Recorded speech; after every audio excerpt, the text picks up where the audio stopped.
What's going on, friends? It's Anton Daniels, and I got to have a conversation with you guys about Teach Henley because you see how the sun is hitting me? This is no finesse, no makeup, no filters, no none of that. This is 100% Teach Henley. I use it in the morning as soon as I get up, right after I pray and brush my teeth, jump in the shower, and I'm hitting the streets because you never get a second chance to make a first impression. So even though they're giving you 40% off your first order, 20% off for life, even though you may get a free gift, forget all that, right? Because we would do this even if it was full price because it's worth that much. I'm in the streets, I'm kicking it with people, and I see Dusties everywhere. You don't want to be them. You want to separate yourself. And the way that you separate yourself is self-care. Ladies get it for the fellas. Fellas don't wait for the ladies to get it for you. I'm about to hit the streets right now, and I'm feeling confident. I'm feeling great. I mean, I already got confidence, but to have that extra boost of confidence, knowing that you've taken care of yourself and you set yourself apart from all of the rest of the sheep that's walking around making bad decisions on a daily basis. And it's reflected in their actions. It's reflected in the products that they use. It's reflected in the people that they follow. And so if you're trying to level up, if you're trying to make sure that you look good, they're going to send you the pack. They're going to give you all of the instructions on how you're supposed to use it.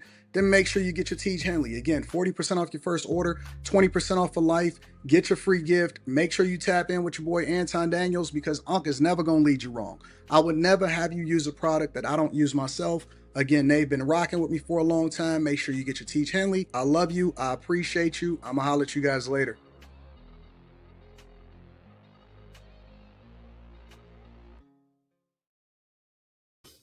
What's going on is Anton from AntonDaniels.com. I appreciate you guys for continuing to rock with me. Thank you for tuning in for another edition of the Millionaire Morning Show. I'm your host, Anton Daniels. What up, what up, what up, what up, what up, what up to all of my friends, all of my family, everybody in the building. I appreciate y'all. Thank you to everybody that pulled up on the show last night. Had a fun show. You know, we're very blessed. We're very, very blessed to be born in the time that we were born in. And I say that because the fact that I could literally do whatever it is that I do for a living, no matter where I am in the world, is crazy. Like, this isn't something that we imagined or could even dream of because we didn't know what we didn't know when we were coming up. Wasn't no internet in the 80s. Wasn't even a mention of the internet as far as in the hood in the 80s. You can go anywhere in the world, man. You know, our ancestors would have killed for this to see the opportunities that we have today. And we up here fumbling it and complaining on the internet and complaining online is crazy to me. Man, we so blessed to be alive in 2026 and we be complaining, bro. Ain't that crazy? Like, every day I wake up and it's a blessing. Every day I wake up and I just be like, thank you, God. Thank you, Jesus. Thank you for all of the things and all of the blessings and all the opportunities and the meeting of new people and the connecting with people that I've never would have connected with before. Wasn't no talking to people across the country. Wasn't no talking about people across the world.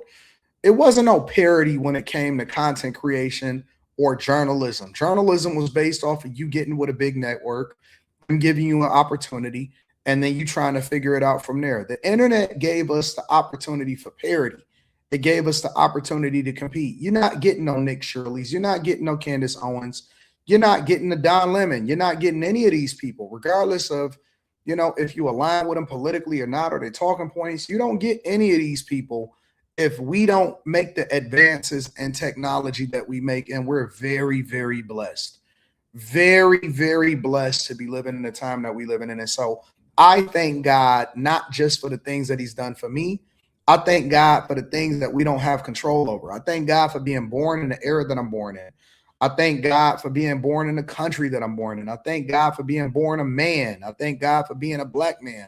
I thank God for a lot of things that, you know, we like to thank God for the opportunities and for the money and stuff like that and for the cars. But what about the era that we born in? We born free, opportunistic. The world is at our feet. I got a bunch of fun coupons right here. Got all kind of fun coupons. You know what our ancestors would have did for fun coupons? crazy. I was out and about yesterday. I went and hit the streets of Rio. I went and looked at the Christ Redeemer, seen it in person. Much different seeing things in person than it is seeing it online. Much different seeing things in person than they do online. Much different seeing it in person. The magnitude, the scale of this thing is crazy. I don't know if y'all can see that. Nah, let me see if I get a better picture for y'all.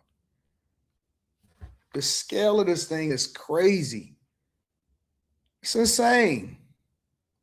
It's absolutely insane. The scale of this thing is massive. Absolutely massive. So I'm out, you know, it was incredible.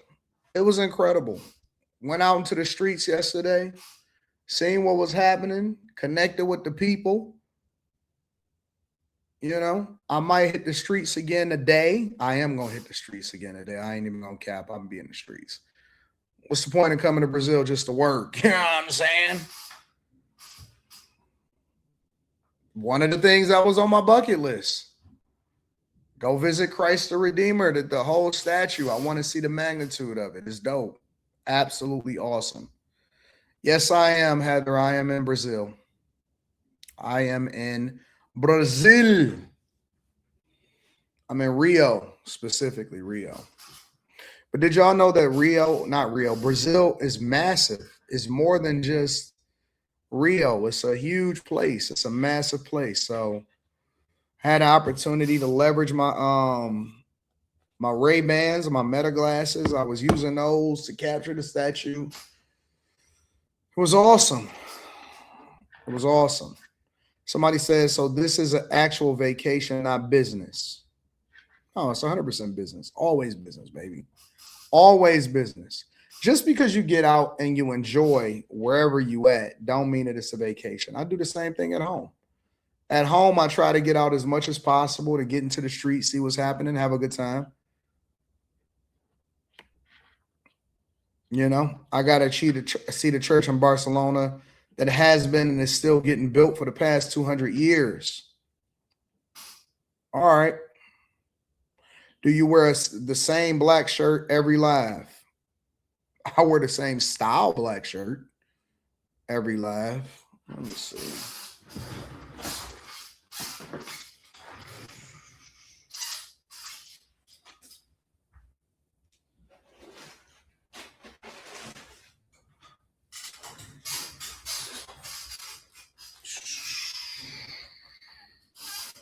Got to keep you a pack of black shirts, baby. New packs of black shirts all day, every day.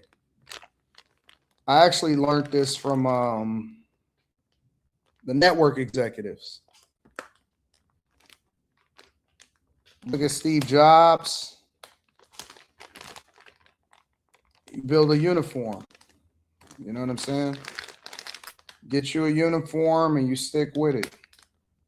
If you live streaming every day, get you a uniform.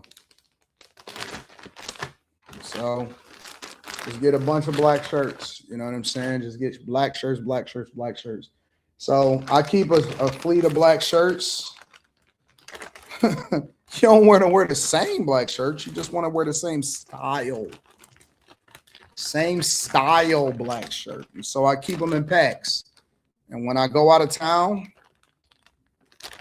you just grab like 2 or 3 packs of black shirts, throw them in your luggage. You don't even unpack them. Zip it up. Keep it moving. Same thing with the socks. I just buy my socks by the packs. Same thing with socks, all of that.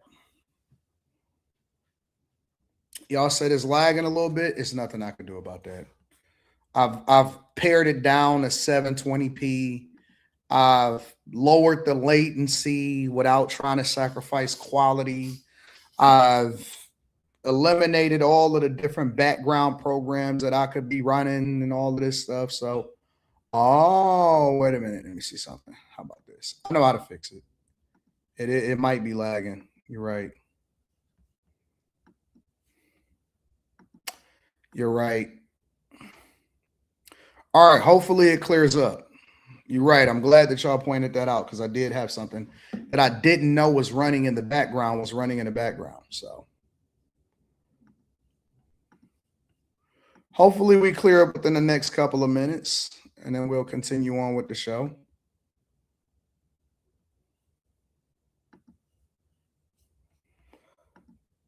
You got the cloud running in the background, syncing things and all of that. So shout out to the chat. Chat is the co-host. Looking out.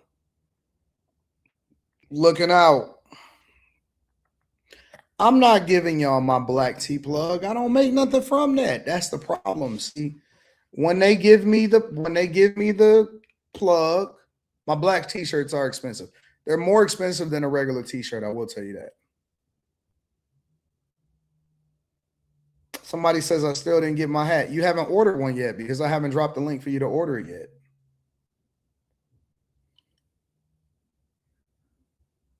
Yeah, I'm saying. Hopefully I've cleared up a little bit. Hopefully it's cleared up a little bit. It's not that bad, AD, taking into consideration you're in a whole nother country. Hopefully it's clearing up a little bit. Let me read some of these cash apps and super chats, and then we'll get started with the show. Because we got things we want to cover. We've been waiting. I understand, but nah, man, you got to give us the black tea plug. Nah, hold on. Let me do a deal first. Anything worth having is worth being patient for. Anything worth having is worth being patient for. Remember that.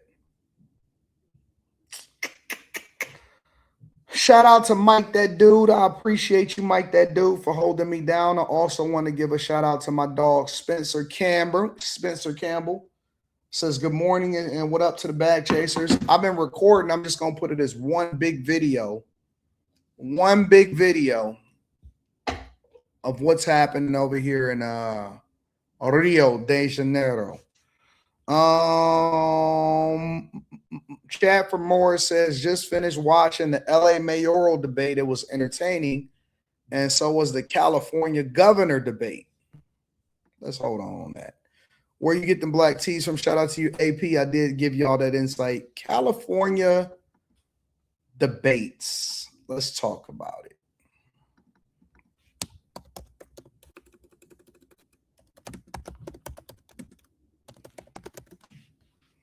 Everybody is high on Spencer Pratt.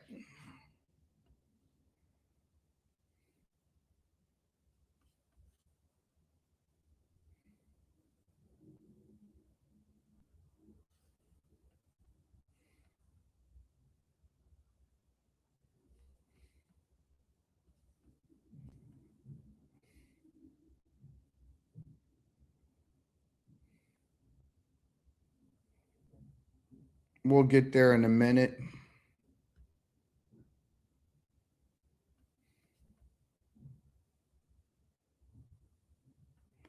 Best moments. Let's see if we can get a best moments.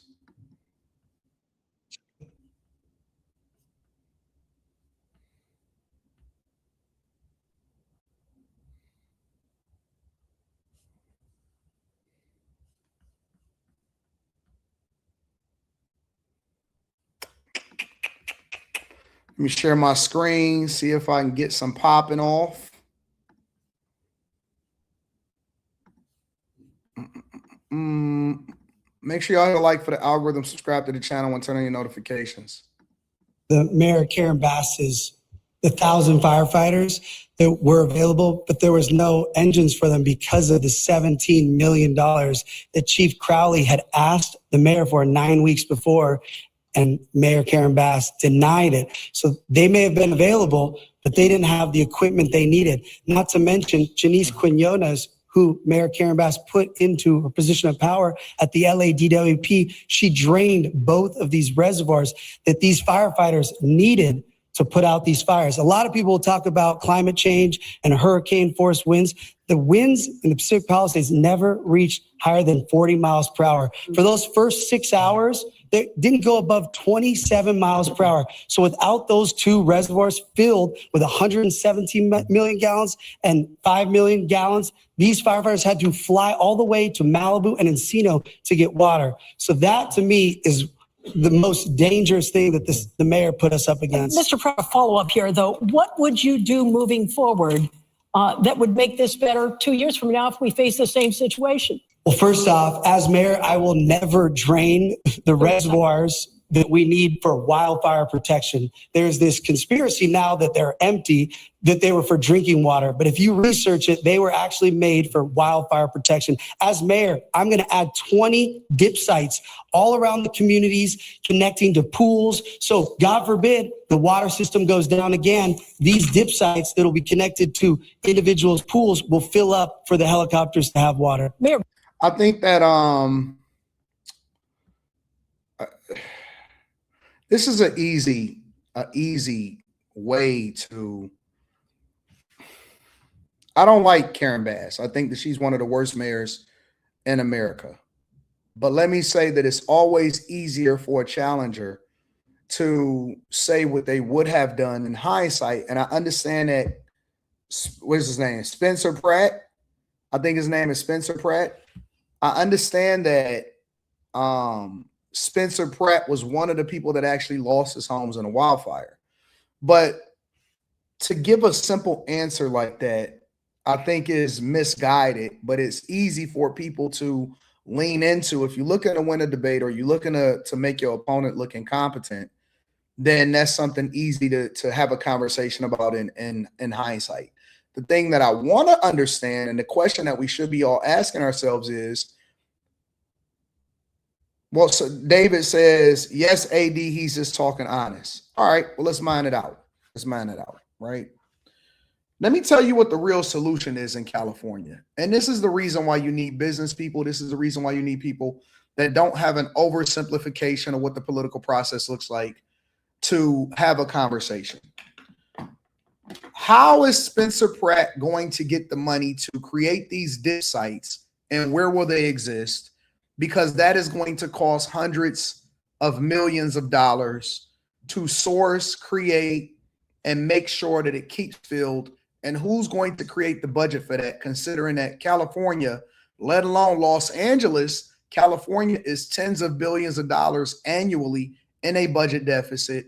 Los Angeles is billions of dollars in a budget deficit on a daily basis. So when you're looking for solutions, you can't just say what you would do, because it doesn't feed into what you would truly be able to do. And that's why it's a part of the political process. You can't just do stuff. The city council, for example, are the ones that control the budget. Just in the same way that Congress controls the budget for the federal government, the city council are the ones that control the budget for the city, right? And so the mayor can propose a budget, but it has to align with whatever it is that they approve in the city council. So Karen Bass isn't the only person that we need to be holding accountable. What y'all need to be asking yourselves is, who's responsible for what district and what neighborhood and city council, and why are they not allocating the budget appropriately? I can tell you why, right? I can simplify it easily, but that doesn't necessarily feed into the solutions. So if you ask Spencer Pratt on a basic level, who didn't know that he was going to say, well, I'll fill these reservoirs and I'll make sure that there's extra water just in case that there's a fail-safe? You see what I'm saying? So when we oversimplify it and we say, well, he's just talking honest, you're talking honest, but you're talking ignorantly, because just because a person is popular don't mean that they necessarily provide a solution. You understand what I'm saying? The real solution in California and Los Angeles when it comes to wildfires is not only preventative, right? It's also when it comes to the water crisis that's happening in California. They need to update their infrastructure. They need to start investing in desalination so that they don't have problems when it comes to water, and they can translate, or they can transfer salt water over into fresh water. That's the first thing. They need to be investing in their infrastructure. The second thing is they need to change the requirements for what it takes to build a home. And what I mean by that is, a part of the permitting process, a part of the approval process, is you need to create a system where your home automatically, because if you don't have the infrastructure, then you can't implement these new requirements. But your home, because there are systems and there are people that save their homes. Part of the way in which they saved their homes was what it was. They basically had a system built into their home to where if there is a fire, it automatically soaks the home with water, because there was no infrastructure. It soaks the home with water so that it basically prevents the home from burning down. And if that fire is catching from house to house to house, you're less likely to have that infrastructure damage, which then feeds into the insurance rates. Now, insurers feel more comfortable coming into California because the permitting process in order to build a new home requires for you to have these new restrictions, right? You can't build another home because of where you at. If you go over to Florida, right, they have certain permitting, you have to have certain requirements in your blueprints in order to be able to build a home in Florida, because they have to take into account hurricanes. They got to take into account flooding. They got to take into account all of these other things. In Michigan, you're more likely to be able to have a basement because we don't have the same problems as Florida. In California, they need to be investing. The city needs to not be spending money on that type of thing. They need to be spending money on infrastructure. And then they need to change the building codes for homes and businesses, for any new home and new business, to require these systems to be installed. And it's not that expensive to do, considering how much the land is, right? And then you can start having preventative maintenance to where you're not putting all of the onus on the firefighters. You're not putting all of the onus on the cities. You're not putting all of the onus on all of these other peoples. When you're doing preventative maintenance and you change how you operate from a municipality, from a political stance, from an infrastructure stance, and you're actually allocating money towards real things that can help people save their homes, you solve for a problem while at the same time addressing the issues. You see what I'm saying? So Michigan don't have to invest in desalination because Michigan is connected to the largest source of fresh water in the world.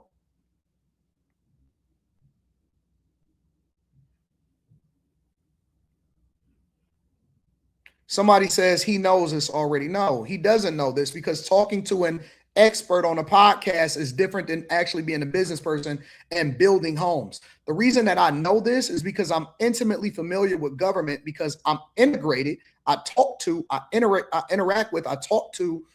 people within the government structure. I understand it from a business perspective, and I build homes. So it's not enough to just talk about. I understand the money aspect of it. Now, listen, I'm not saying that Spencer Pratt couldn't be a viable candidate, but y'all looking at a celebrity. Y'all looking at a reality show celebrity, and y'all looking to them to save y'all. What y'all are going to get is a person, A, that's handicapped because they can't do anything outside of what the budget allows for them to do. Think about it. When we're talking about the budget, right? When we talk about the budget in California, we're saying, when I say that you need to change the requirements for how you build homes, I'm saying that we're removing the onus off of the taxpayers. You understand what I'm saying? So now the city don't have to spend money building into the budget to try to ask the federal government for funds to be able to do all this new stuff. But instead, you put the onus on the home builders. You put the onus on the people that are pulling the permits to say, hey, this is the requirement in order for you to build a home in California. If you're doing this, that way we don't have to tax the people. You don't tax the people and charge them more money, because in California and Los Angeles, they already paying enormous tax rates. When I'm saying that the solution, I'm not just talking about preventing homes from being burned down. I'm talking about not charging taxpayers more money. And what do? You incentivize insurers to be able to come back to California. Why? Insurers left California because the likelihood of a fire bankrupting them, because it's jumping from house to house to house. Then in their mind, the insurers made it uninsurable because they don't want the responsibility. They know that it's a possibility for these homes to burn down. So now you relieve pressure from a state-sponsored insurance, because people want the confidence to be able to own a home and build a home in California without losing their entire net worth as a result of it.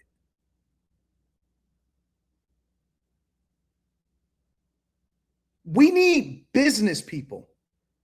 We need people that understand all aspects of business, all aspects of government, and then you can solve for it. We don't need more identity politics. We don't need popularity contests.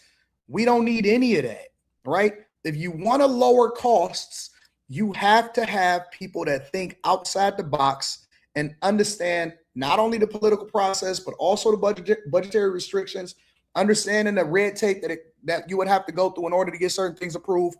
But then you have to simplify the process to allow for people to quickly rebuild while at the same time incentivizing insurers to come back into the state. Somebody says, dude, Trump is a celebrity, but Trump is also a businessman first. How do y'all not understand this? Are we connecting? Do we understand what's going on? Leave behind the Trump derangement syndrome so you can start to have a real conversation on how to solve for solutions. Everything is not about Trump. This conversation is not even about Trump. Trump lives rent free in y'all minds to where we can't even talk about something outside of Trump. Can we talk about something outside of Trump that don't have nothing to do with him? I've literally tried to make this whole week Trump free. If you notice, I haven't put any conversation in here about Trump, but for whatever reason, y'all are obsessed. Obsessed. I said, all right, well, let's talk about other things. Let's not talk about the same things that Fox News is talking about. Let's let the people decide what we're going to talk about. I've been intentional about that this week, and y'all just need to talk about the Trump. You might as well just pull his pants down and give him some top while you at it. Good grief. Jesus.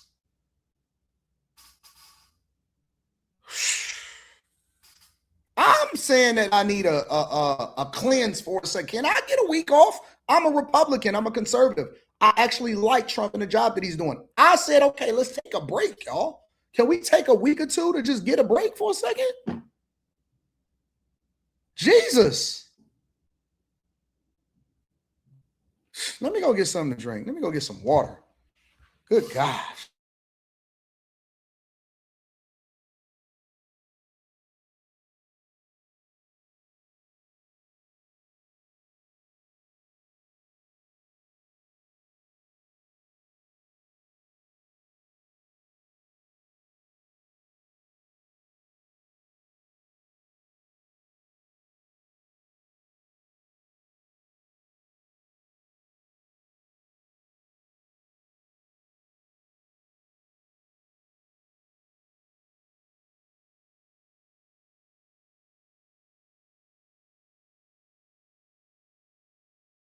Boy, oh boy.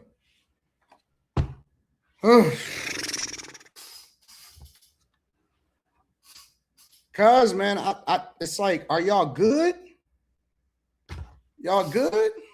Get some water in a cup. I don't know why I'm obsessed with this water in a cup.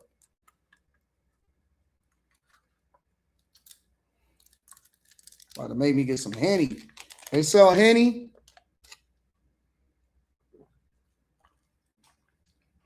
Y'all got Henny out here in Rio.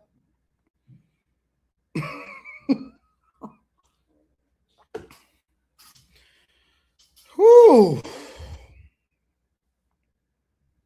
Make sure y'all hit a like for the algorithm, subscribe to the channel, and turn on your notifications. Let's see what this is. Shout out to y'all. So was the California governor's debate.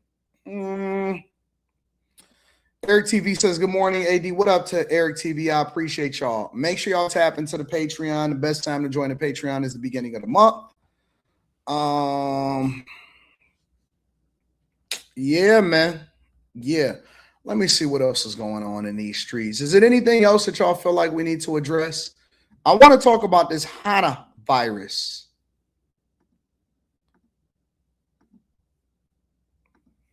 Got a lot to cover today. Let me see. Somebody said a Hantavirus. A Hantavirus. Let's talk about this for a second.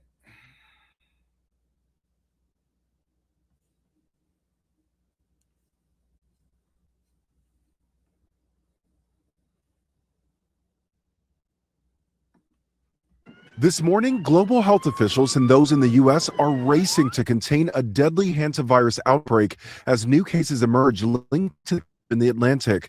KLM Airlines now saying one of the ship's passengers, who later died from the virus, boarded a flight in Johannesburg before crew members decided she was too sick to travel. Dutch health officials are now contacting the passengers who were on that plane. Meanwhile, Switzerland has confirmed a new case of the virus in a man who'd previously been on the ship, the first confirmed case in Europe. Here in the U.S., we learned overnight that people in at least 2 states, Arizona and Georgia, are being monitored. So far, no symptoms have been reported. The ship was initially carrying nearly 150 passengers and crew, including 17 Americans, but some passengers were allowed to leave the ship before the full extent of the outbreak was known. One passenger still on board was quoted by a Spanish newspaper saying 23 people disembarked at an earlier stop, adding, "There are 23 people wandering around there, and until 3 days ago, no one had contacted them." The World Health Organization says contact tracing is now underway. It's an incubation time of about 1 to 8 weeks where the symptoms are developing. It's like flu-like symptoms. You have pain, muscle pain, fever, feeling weak, etc. The CDC says it will be monitoring the health status and preparing medical support for all of the American passengers on the cruise, adding the risk to the American public is very low. I've heard this story before.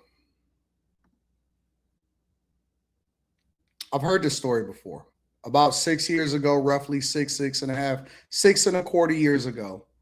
I've heard this story before, bro. I have. Now, they're saying that I did some research on this virus, and they're saying that it's more deadly than COVID. Now, let's have a conversation for a second, y'all. Okay? I'm going to have a conversation with y'all.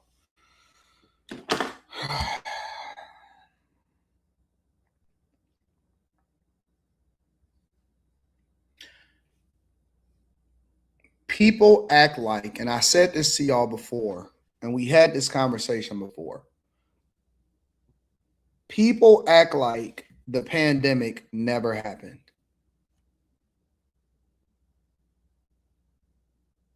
I don't know what it is. I don't know if we have a traumatic thing in the back of our mind to where we just completely block it out. I see zero conversations until I start talking about it every 3 or 4 months, right? Zero conversation being had on social media, on these platforms with national news. It's like the word COVID is, it's the boogeyman. It's the boogeyman. Seriously, I don't see anybody.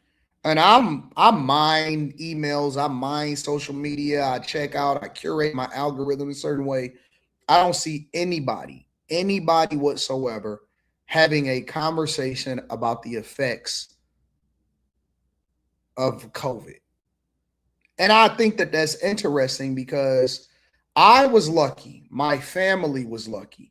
I know nobody that was indirectly, I've known people that say, yo, my this died, my uncle died, my mom died, my spouse died. In New York, Cuomo was basically ousted and his whole political career was tanked because of what happened and how he handled the pandemic in New York. I was very lucky in that nobody was directly affected and that nobody died. People was on ventilators. People was in hospitals. I know people in my family that was afraid to go to the hospital. It was a lot of stuff that was happening, right? I know people that said that some of their family members died, all of this stuff.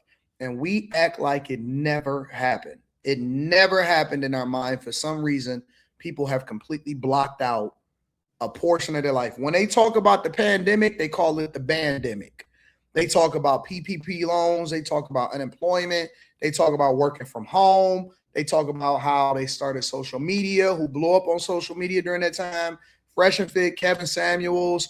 They talk about, buying new homes, interest rates. They say about the incentives and the government money that was distributed and the direct deposits. They talk about Biden and the stealing of the election and Kamala Harris. We talk about how illegal migrants was led into this country, even though that was a time where we were supposed to be quarantined. We couldn't leave our house, but months later, you had an influx of illegal migrants coming into this country. Eric D said, I'm not understanding your point. I'm going to get there. Let me cook. We talk about a lot of things, but we don't have a conversation about what happened when it came to COVID. People were censored. We never made that right. People got kicked off platforms. We never made that right. People lost their businesses. We never made that right. People got fired from their jobs. We never made that right. And another thing, and I'm coming to my final point. We don't have the reason why it's important for us to have conversations is the same reason why they say it's important for us to have conversations about the historical significance of the different events that happen inside of this country. It's so that we don't repeat it. And I'm not talking about the actual pandemic itself. I'm talking about how we reacted to it. Because the one thing that I also think that fed into it, Eric D, is that I think that part of the reason why Biden was elected and they was able to steal the election was because different states were able to leverage shutting down and also what happened during the election process, including mail-in ballots and different states fear-mongering and shutting down their state specifically so that they can influence what was happening politically.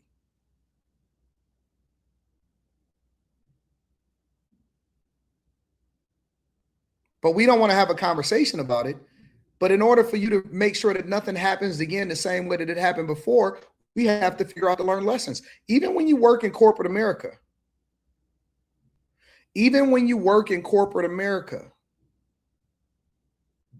when we deploy, right? When we have a release, when we work in an agile environment, one of the things that you do is that you come back and you do a learn lessons. Different corporations and different places call it different things depending on where you work. But you do a recap, right? Or you go and rewatch, you have a conversation about the code that was released or your successes or your problems or the issues and whatever it is that happened. And the reason that you do that is because you're trying to improve how you handle it and how you deploy code or how you do a release the next time. But we just completely block this out and we act like it never happened. We act like Biden didn't pre-pardon Anthony Fauci, and that's not a big deal. We spent all of our time focusing on Hunter Biden getting a pre-pardoned all the way back to 2014. We never had a conversation about Anthony Fauci getting a pardon before Biden left office. Why we had that conversation? Is it not worthy of having a conversation? Eric, if you're so gung-ho about how you feel, I didn't say you were right. See, this is how I know that y'all scared of having a conversation. This is how I know y'all scared of having a conversation, Eric. I see you in the chat. It's because I never said that you was right or wrong. I said, why are we not having a conversation?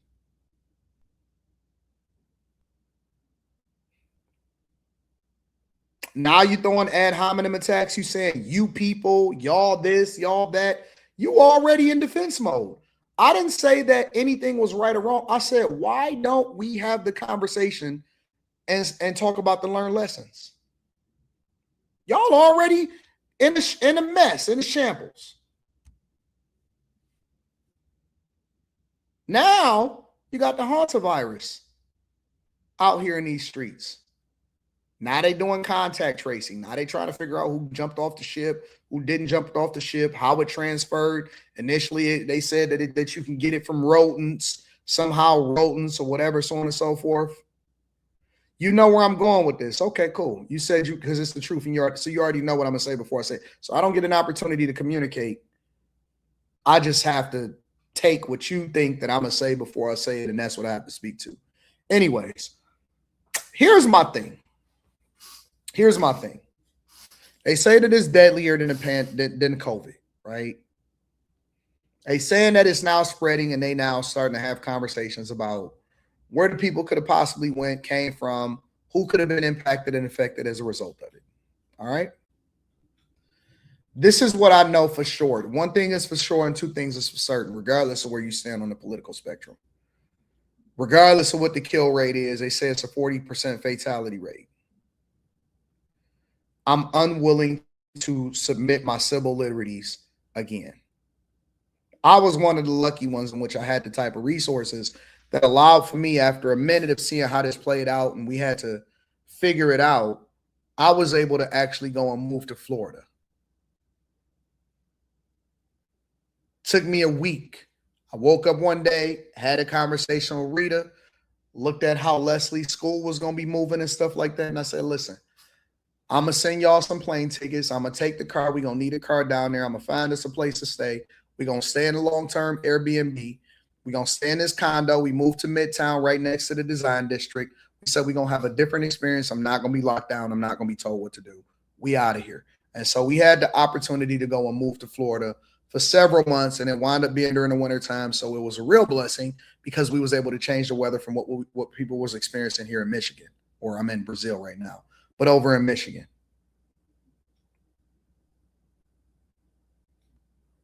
I was one of the lucky ones to where I was able to do that. I'm unwilling to sacrifice my freedom for whatever it is that they think is supposed to happen. I'm unwilling to sacrifice my freedom and to be told that I have to sit down and stay in the house and I can't do nothing. I'm just not. I'm not. I'll deal with whatever the consequences are that come along with it, but I'm going to do what I want to do. It's one of the reasons why I decided that I wanted to stay in America and live in this great state, and I'm very blessed to be here, but I'm unwilling to give up my freedom as a result of it.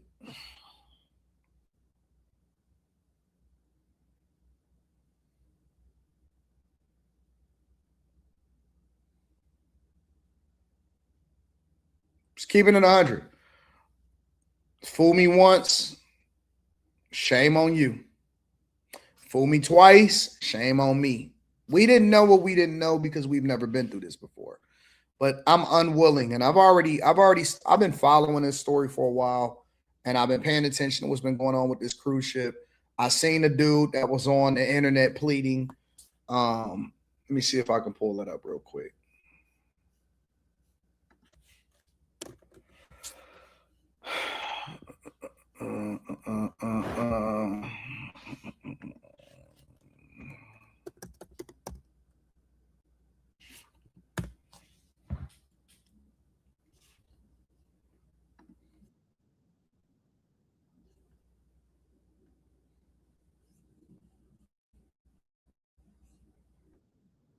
Need to say some things. Tracing the contacts of passengers who were on a tracing. I normally wouldn't make a video like this, but I feel like I need to say something, so I wrote a few things down. I am currently on board the MV Hantavirus, and what's happening right now is very real for all of us here. We're not just a story. We're not just headlines. We're people with families, with lives, with people waiting for us at home. There's a lot of uncertainty, and that's the hardest part. All we want right now is to feel safe, to have clarity, and to get home. So if you're seeing coverage about this, just remember that there are real people behind it, and that this isn't something. 5 of the 8 I normally would. Hey guys, what's up? I normally wouldn't make a video like this. Far away. It's happening to us right now. I'll share more when I can, but for now, I just ask for your kindness and understanding. All right, so big dog. First things first. All right, man up. I was about to talk like it was after hours. Man up, big dog. Man up. Man up. You got to stay in frame. I'm speaking about it from the lens of the things that I think of when I first started looking at this video. Man up, bro. Don't let them see you sweat. I know that you've been taught to be liberal your whole life. I know that you're emotional. Man up. Man up. Put your shoulders up. Don't let them see you sweat. Don't cry on camera. Don't do none of that. All right? Drop your ball sacks. When you record a video, you should have said this. Listen, this virus is serious, y'all. Even if you cry off camera, don't cry on camera. Hey, this virus is serious. I'm staying strong for my family. I want to make sure that y'all understand that I don't want this to happen to nobody else, but it's a serious issue. Let's take it serious. We on this cruise ship. I'm going to keep y'all up to date on what's going on, y'all. I love y'all. That's the way that you go about doing that. You don't sit there and you don't, I don't get my family. You don't do that. Don't do that, bro, because people are looking to you for leadership. You probably got a family on there. Don't do that. All right? That's number one. Man up, little homie. The second thing that I want to talk about this video is this. Leave that cruise ship out on sea until we figure out what's going on. I know the movies say we willing to sacrifice 2 million people just to save 30. I'm not. Take your L. Sit down for a sec. Let that cruise ship stay out there. Drop them off some supplies. You know what I'm saying? Figure out what's going on. Let's get our contact tracing popping. And we going to see you in a month. Maybe 2. You might miss a summer, but I'm not willing to put the whole world's lives on the line because you crying on the internet talking about get them some Starlink.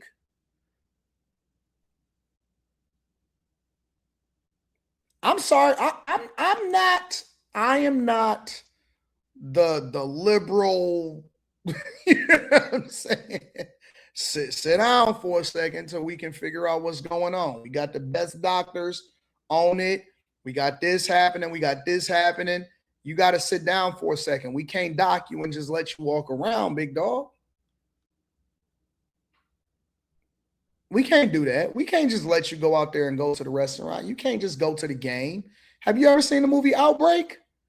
Did you see what they said about Rudy Gobert? He just now starting to get a redemption arc since he made it to the second round and he stopped the Joker. He had to play defense like his life depended on it in order for us to forget that Rudy Gobert was over there touching the microphone and touching the seat, not taking things serious. And then we had to shut down the whole NBA. Next thing you know, we seen Black Lives Matter and people protesting, Colin Kaepernick hijacking the whole pandemic.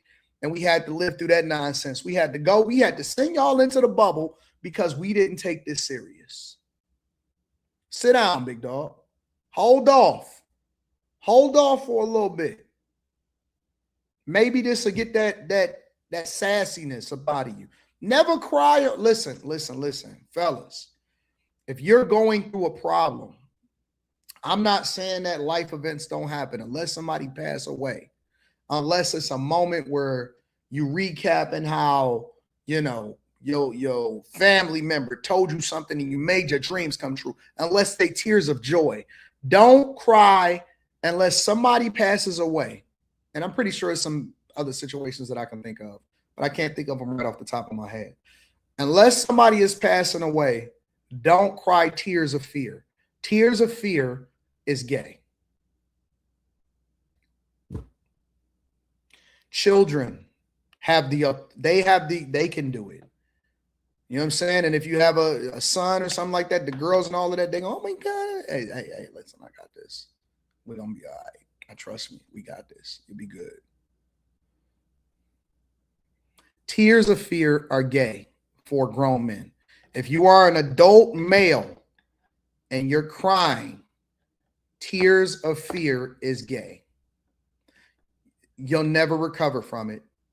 Your girl, whoever it is that you're with, if you make it off that boat, you might as well just go ahead and get you a boyfriend.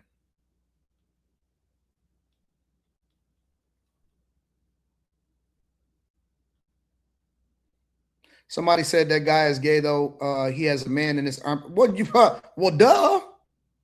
We all can figure that out. Ray Charles can see that. Ray Charles can see that. You can't tell. He's crying. This is why.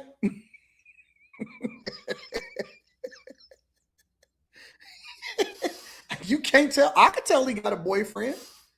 Any woman getting with him, you might as well just sign up to go to the clinic right now.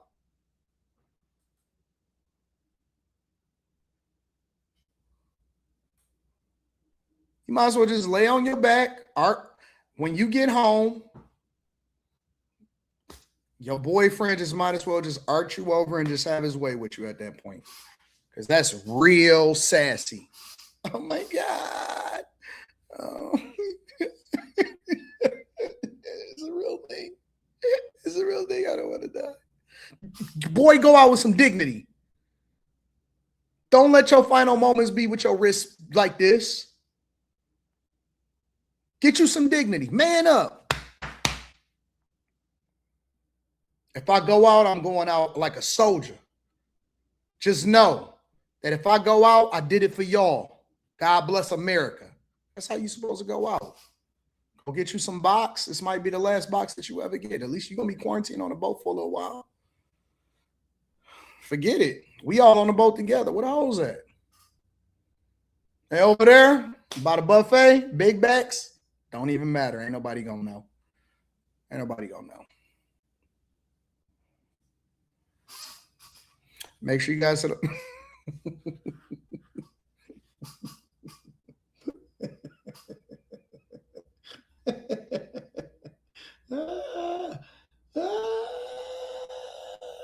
Make sure you guys hit a like for the algorithm, subscribe to the channel, and turn on your notifications.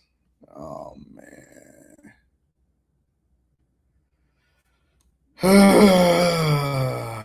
Hold it down. Listen, fellas, even if you are scared, don't show it. Boop, boop, boop, boop, boop. And inside, everything is in shambles. You got your whole organs, everything got to be put back in place because you jumped out of your soul. But on the outside, you look stoic. What's that? Hey, come on, man. Let's get up out of here. We ain't got nothing to do. You might be scared. Your heart may be racing, but you don't show it. You hold it down. You remain stoic. You keep your dignity about you. We got to have some level of pride.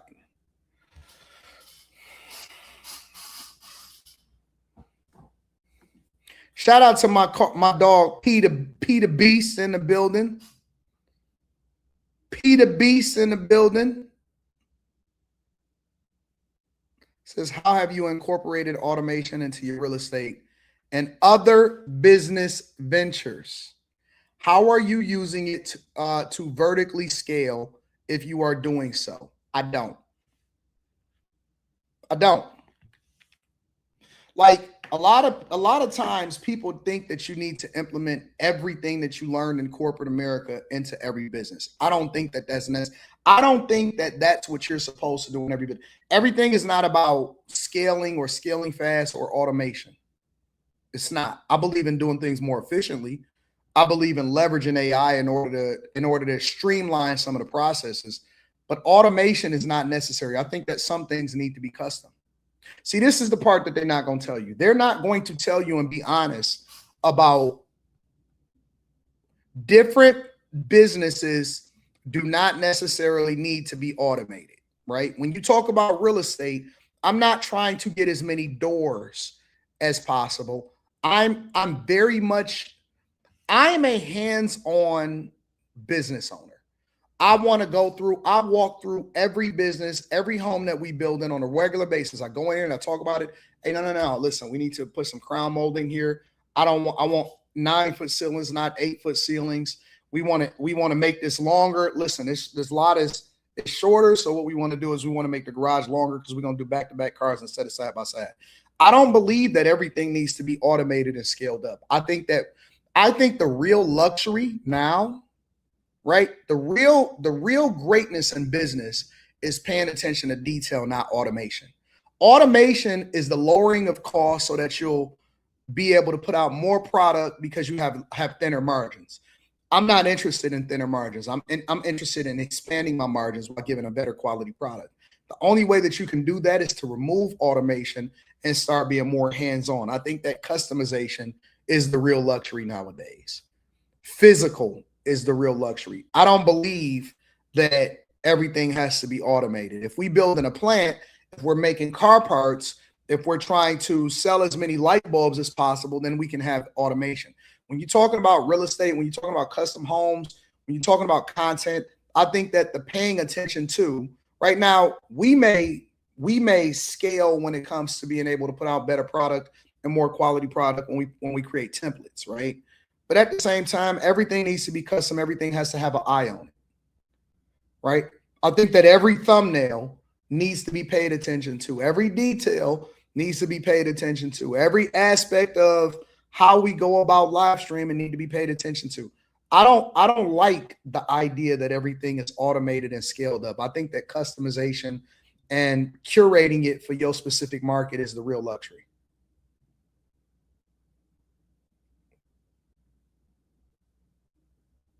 Does that make sense?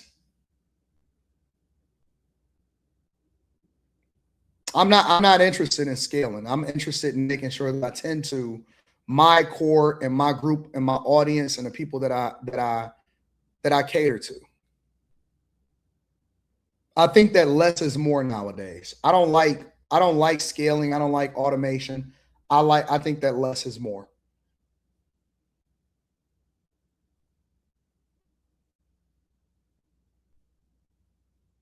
In my communities that I build in, I don't want to see mass production.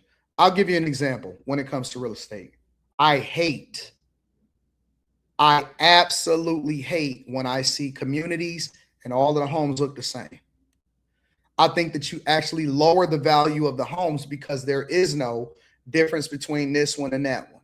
When all of them is the same colors, when I see these cul-de-sacs and these big home builders, the Lennar Homes and the Pulte Homes and all of that, and they scale because they're able to create a process to where the plumbers is working on all of the homes at the same time, and they're able to, schedule things to go. I don't like it. I actually think that it removes the quality. I think that you lower the quality, and it actually lowers the value of the homes because there is no true bespoke customization of the homes themselves. That is different. No home is different than the other one. I think that the real luxury is being able to take what you've learned and improve on it on every single home that you build. DR Horton, absolutely. So Peter Beast, it depends on to answer your question, and thank you for the super chat. I think it depends on the business that you're in. For the businesses that I prefer to be in, I believe to take on a hands-on approach. I love the design process. I love being a part of it. It's not just about profits. It's about truly taking pride in what you're doing. I think that that's what's missing in America today. I think we've over-automated. We've over-scaled. We've tried to expand and get as much profit out of it as possible. I think that the problem in America right now is that there is no true quality craftsmanship, care, attention to detail. We don't have stained glass windows anymore. We don't have the same type of architecture to where it's going to last for the next 200 years, and we can go and have visitors coming 100 years from now and saying, man, that's what's up. We're not saving our history. We tearing it down and we rebuilding it as fast as possible to get as much profit out of it. I don't like that. Right? I study the great architects. I love Albert Kahn, right? I like looking at, part of my channel when I first started my channel was urban exploration, right? I like to look at the history through the buildings that we've built and looking at the infrastructure and all of that stuff. I think that the true luxury, honestly, the true luxury is in customization and scaling down instead of scaling up.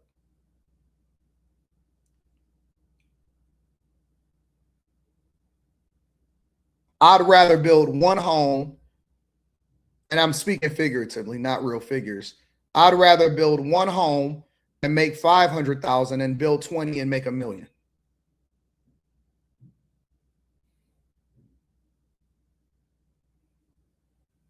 So, great question. Probably not the answer that you thought I was going to give, but definitely a phenomenal question. Casual, I'm a businessman. I think differently. Casual Germ says PPP loans 2.0 inbound. Let's go. I never took a PPP loan, bro. Beat it up Kool-Aid says 80. The streets are saying LeBron made you take your MAGA hat off at the Pistons game. Say it ain't so.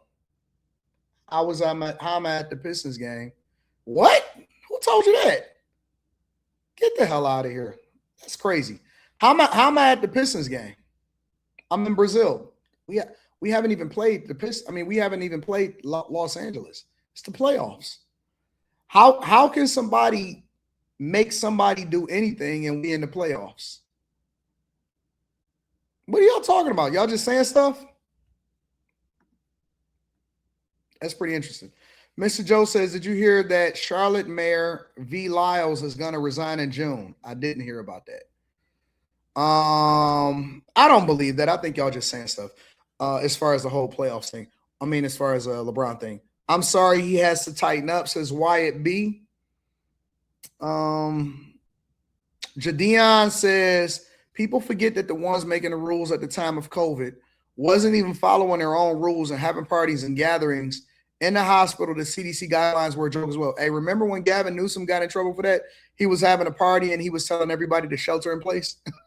And he was making everybody else wear masks. He ain't had no mask on. 8 Voices says cats that don't want people to talk are more dangerous than any virus. Facts. Every hospital death report switched to COVID related. I asked about it and was told we were instructed to put COVID on all of them. Retired police. That's crazy, 8 Voices. Absolutely crazy. That is true. Eric Smith says Anton, his hantavirus just doesn't have the same level of spreadability like COVID. This is a nothing burger. It cycles every 15 to 20 years. Well, for the sake of people's lives, I hope that you're right. Yannick says, great times create weak men. Hard times create strong men. Shout out to Yannick. Thank you for the 50 ball. Thank you for supporting the platform. It's absolutely appreciated. I do not take it for granted. Thank you, thank you, thank you. Rashonda Blackwell says, good morning, AD. No way. Not where the fast girls at. Got to keep it clean on the YouTube streets. YouTube ain't right. Even enjoy Brazil. May you and your family be safe. Peace and blessings. Thank you, Rashonda Blackwell. I am enjoying the Brazilian weather. Let me see what the weather is here. What's the weather? I was watching the NBA games in Portuguese yesterday. Yeah. Hey. Don't even have to do this. What that's for it? No. This. This. Like, what is going on here? Anton, have you ever been to the Afrotech conference? No, I have not been to the Afrotech conference. Beautiful. Weather is beautiful here. 86, the lowest 70, the highest 86. And the weather is just pretty every day. Pretty every single day. Let me see what the weather is like back home. Oh, yeah, I ain't missing nothing. I ain't missing nothing. I'll be back in a little bit. We'll talk about it later. We'll be back in the streets. Back when the weather get back good to the 70 degrees. Have I been to Spain? I have not been to Spain.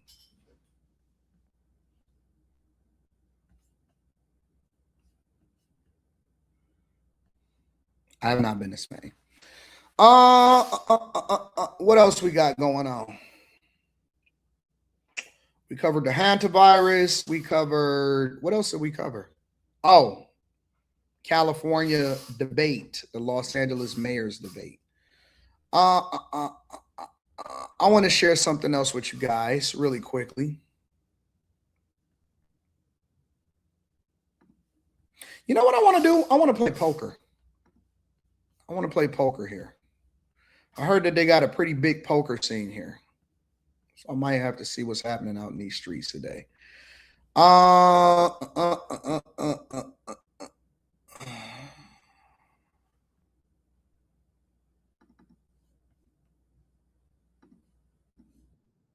Gathering to say goodbye. Spirit employees come together just days after the airline shut down to support each other through this sudden change in their lives. Good afternoon and thank you for joining us. I'm Naja Sherman. Even at this hour, some passengers are currently stranded and don't know how they're going to get home. CBS News Miami's Morgan Reiner is your reporter live at the former headquarters. She's been following this story and has the very latest on what people are experiencing right now. Yeah, right now, there are actually more than 100 Spirit employees that have made their way to the front of headquarters over there. Brian's going to zoom in and you'll see that's why there are deputies further down the road. Security did tell media to stay behind, but those employees did tell us when Spirit closed, they lost everything, their pay and health insurance.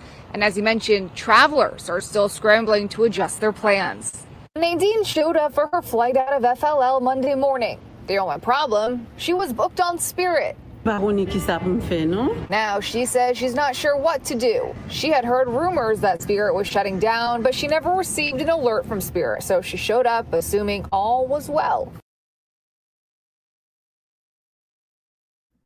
Y'all can't be this crazy. So y'all just winged it? Y'all just showed up? Do you know that when you go to certain countries, you have to have an e-visa? Like over here in Brazil, we had to do an e-visa, meaning that we had to go through a process. In addition to having your passport, you also had to do an application process for an e-visa. It was also very similar in Manchester, in which you had to go through this process where you had to apply online or whatever. And then you have to basically go through and say, hey, listen, I'm gonna be here for this amount of days. It's gonna be a vacation. I'm not looking to bring anything back. I'm not trying to escape the federal government or whatever. And they go through the whole background process, and it makes it easier for you to expedite your entry into the country, right? I also research what places to go, where not to go. I look at different people's videos. I look at videos on different platforms. I want to know everything about the place where I'm going to. I want to know the proximity to the venue that we actually have to go to, because I want the best hotel as close as possible to the venue. I compare and contrast. I set people up to do certain things. I might even talk to my little baby girl over here on AI to understand it. And y'all just showing up. Y'all just show up. Y'all just be like, you know what? I'm not sure what's going on. I heard that something is happening. I'm gonna just pull up to the airport and see what's going on. Y'all don't try to figure it out. Y'all don't think for yourselves. This is why I know that people like me will always be able to make money and will always be able to beat most of the population, because most of the population is just completely dumbfounded, bro. They just act like y'all just went. How do y'all become adults? Like, how did you make it in life to be 40? Have y'all ever met people that are older, and sometimes you be thinking to yourself, how did you get to be old? Because how did you not get, you just was walking down the street. What are you, the luckiest person on earth? Because people act like they just stupid. They act like they have no capacity whatsoever. Y'all ever been around people that's just completely clueless about life and they just show up? It's like, what, you got some special angels? How did you get to be 40 and 50 and 60 years old? This dumb. I don't be getting it, bro. Seriously. Former Spirit employees who showed up outside of. Imagine. All right. First of all, I feel for all people that were let go, laid off, and lost their jobs at Spirit. I do, right? Because y'all know me. One of my 3 pillars is that I never advocate for somebody to lose the ability to feed their family. But I got questions. And I'm going to ask my first question, and then we're going to watch some more of the video, and then I'm going to ask a couple of more questions. Do you think I have the capacity and the time on my hands to meet up with y'all after the job is over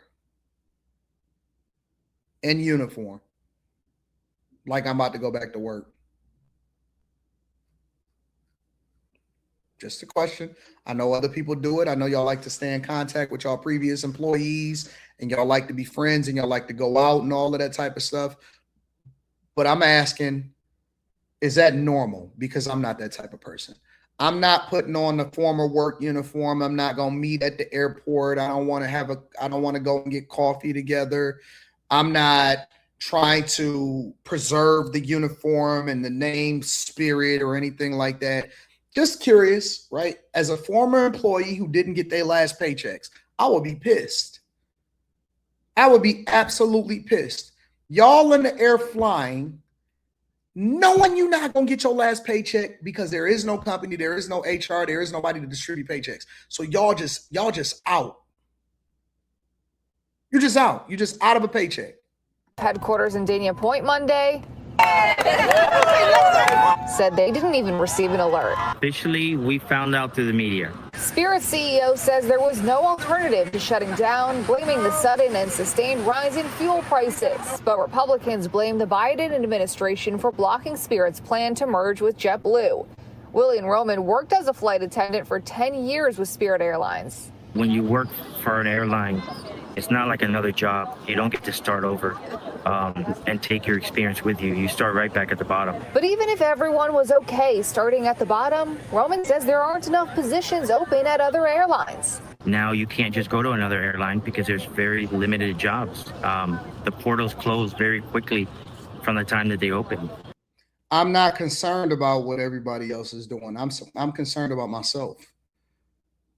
I'm pretty sure pilots are going to have no problem at all finding another job, whether they're working for Amazon or they work for UPS or they work for another airline or they fly and they're a private pilot. Airline pilots, and this is why you have to be careful on the industry that you go into. Or if you get into an industry, if you don't plan on opening up your own company or your own business, don't stop diversifying your skill set and getting into the next position. If you are a gate agent, right? And you were the person you're a baggage claim handler, get maybe a little bit more competition temporarily until some other people get fired for stealing, then you'll be able to get there. If you are a pilot, you're never going to be without a job. You're never going to be out without a job if you are a pilot. Ever. So even now, with as many flight attendants as they are without jobs, I don't even see half of them getting jobs. Dorothy O'Connor said she's worried about insurance. She says employees lost coverage effective immediately. Saturday, you stop at 2:18, you send the email to all of us, and your insurance was finished at 11 o'clock that night. No way. No way. You don't treat us like that. Now, other airlines. Speaking of JetBlue, Antoine Bishop says these people seem to have not prepared themselves after the JetBlue buyout didn't happen. If I start to see turmoil in the company, I'm not hoping. I'm already preparing. I'm putting myself in a position to win. And that goes for all companies. When y'all seen Trump get elected and he had promised that Elon Musk and crew was going to come in and do government audits, and they was bringing in the Department of Government Efficiency, I would have already started planning. All right, so it's time to start looking for another job. I like to be ahead of the curve. I'm not going to wait and then see what happens and then try to react to it. I am always going to be the first one gone. I'm going to be the first one planning my exit. I'm not going to be the person that's left standing holding the bag. My name is not Jim Carrey. The name, what's the name of the Jim Carrey movie where they made him the vice president or something like that, and it was like an Enron type of company, and it was going down. I'm not Jim Carrey.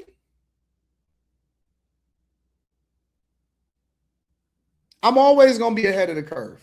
When I chose to get into software engineering, I seen where the industry was going. I was like, that's it. That's what I'm going to school for.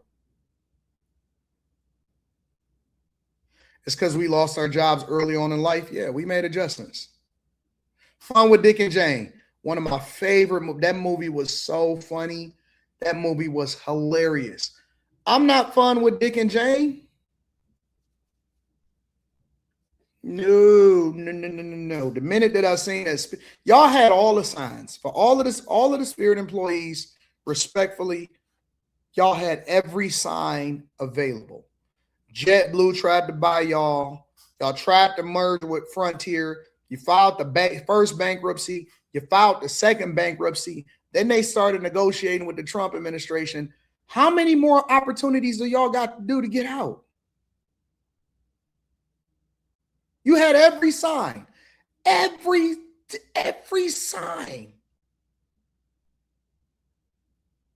every sign. How many more clues do y'all need? Yeah, he did take it. No, he didn't take his grass back. He stole grass from everybody else, and then they put it on their grass. How many more signs do y'all need? Y'all the type of people to get cheated on. Yep. You're the type of person you never seen it coming. Spirit employees are the people that never see it coming before it happens to them. I was blindsided. I never knew. Everybody else knew. How come you didn't know? You're always blindsided by something. Everybody always catching you off guard. Oh my God, it was a scam. I didn't know. I mean, I ignored every single possibility. You're the type of person to apply for a job and they tell you to pay for your own equipment and then they're going to send it to you after you applied on some online forum. Don't know the company, didn't research it. I didn't know that they were going to take my $2,000 that I sent them in order to get them to send me some equipment to somebody that said that he was in Nigeria, but he's going to, you fall for the Nigerian prince scam. Send me $5,000 and I will send you $2 million. My money is tied up in the bank, but as soon as I get out of my situation, I'm going to send you $200 million. How do y'all get scammed? How do old people get scammed? They say old people, y'all supposed to be the most knowledgeable. How you get scammed as an old person? Oh my God, I sent them all of my savings because I thought that I was going to be a rich woman. What do you mean you thought you was going to be a rich woman? It's too late for you to spend any of the money doing anything in the first place. So why are you sending money? You're supposed to be stoic. Oh, no. You didn't live for 97 years on this planet and you can't figure out, you didn't even like black men when you was born. You came up in the era where y'all was taught not to like black people. Yet you want to trust a Nigerian. You don't even trust a black person in the United States of America, but you want to trust a booty scratcher to send you princely sums and you got finessed out of your whole retirement. What's wrong with you? How do y'all get finessed that easy? How do old people that's been on this earth for a century, you've been on this earth for almost 100 years and you're getting scammed? You're supposed to know everything that happens. You knew Methuselah. You closer to Methuselah than, you know how the basketball players say, I'm closer to LeBron James than you are to me. You closer to Methuselah than I am to you. You can't trick me. I'm 44. And I done seen everything that you tried to do. Hey, man, and they'll be seeing these dudes in the chat. Yeah, man, because you know what? I know a chick is tricking. Tricking who? I've been on this earth for almost a half a century. What woman government is still tricking the people that's 40 years old. Like if I get tricked, it's because I wanted to get tricked. Because I'm looking to trick. It ain't because you tricked me. You can't trick. You can't no 20-year-old, 20-year-old. Oh my God, I like you. Yeah, no, just bend over for a second. What are you talking about? You can't trick me. I done seen everything. Seen it all from every country and every place, all over the United States of America. They just the husbands the same way in Detroit as they are. I'm from Detroit. You mean it's pimp culture? Oakland is our best friend. That's our cousins out there in Oakland. All you gotta do is listen to a couple rap albums. Too Short told you what to do. Uncle Snoop's still out here telling you, don't trust these hoes. Nigga, you can't trick me. What you talking about? Yeah, you gonna get finesse. Finesse. Oh, I'm 44. You see these grays in my beard? They call these wisdom whiskers for a reason. I don't know, Unc. You ain't been out here in a while. What? You don't know what I've been through. You don't know what I done seen. I'm still seeing it right now. And drove every car, drove every piece of box that you can think of. You still getting tricked. You showing up to the airport? You need a handler to help you with your money? You 100. You've been through every era of money. You've seen every form of counterfeiting. You've been through every transition in life, digital currency, cryptocurrency, old money. You had more of the old, you had old hundreds. It's some people that don't even know what the old hundreds look like. You've seen them. You've seen the old hundreds, the new hundreds, the old fives, the new fives. You've seen the pink 50s, the green 50s. You've seen a $1,000 bill before and you still getting finessed. What's wrong with you? What's wrong with y'all? If you don't got dementia or something like that, and you just stupid, okay, all right, I guess, because I be confused. Is there anybody else be thinking about this, thinking about life like this when you see these type of stories? What do you mean you got finesse? You 100? Finesse? What do you mean, nigga? You made it through cancer. Y'all existed at a time where you could smoke on airplanes. How do you get finessed and you used to be able to smoke on airplanes? Y'all existed at a time where it was legal to beat on women.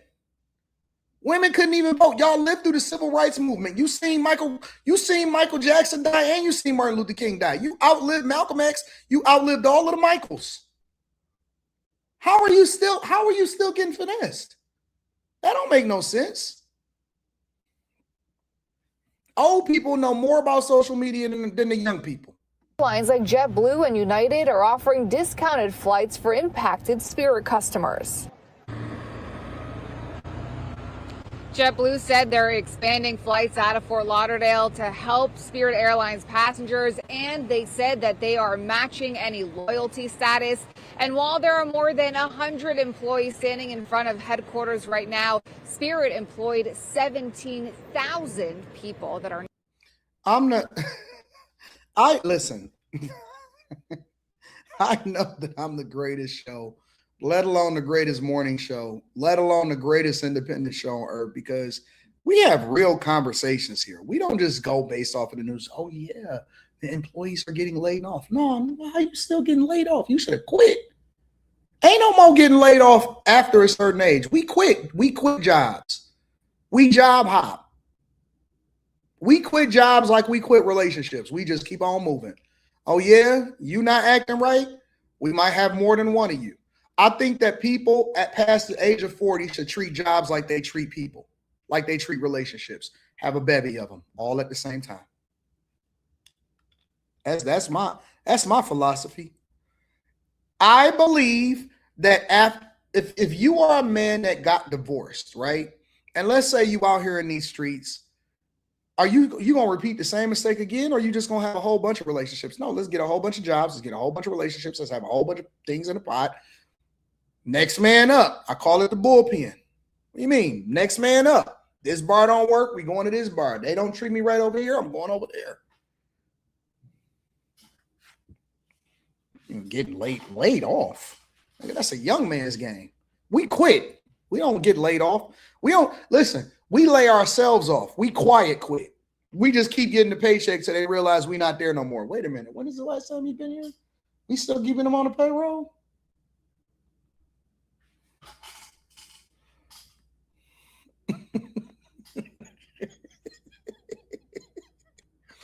Sit here playing no games with you.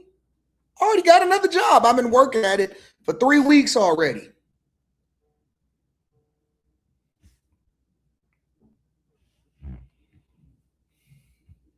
Talking about Virginia Senator office raided about the FBI. All right, I'll check it out in a little bit. Mr. Murphy, fool me once, shame on you. Fool me twice. Ain't no fooling me twice. TS Car Wash Detail Services, I always have a solution, basically a plan B. Not me. I got a bunch of plan A's.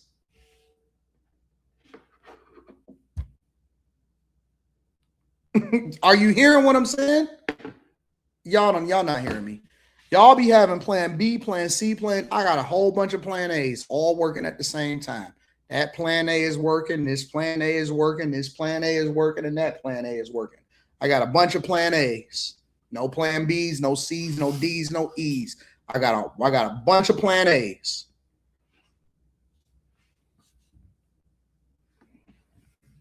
If I got to get to the plan B, I know it's something wrong with the economy at that point.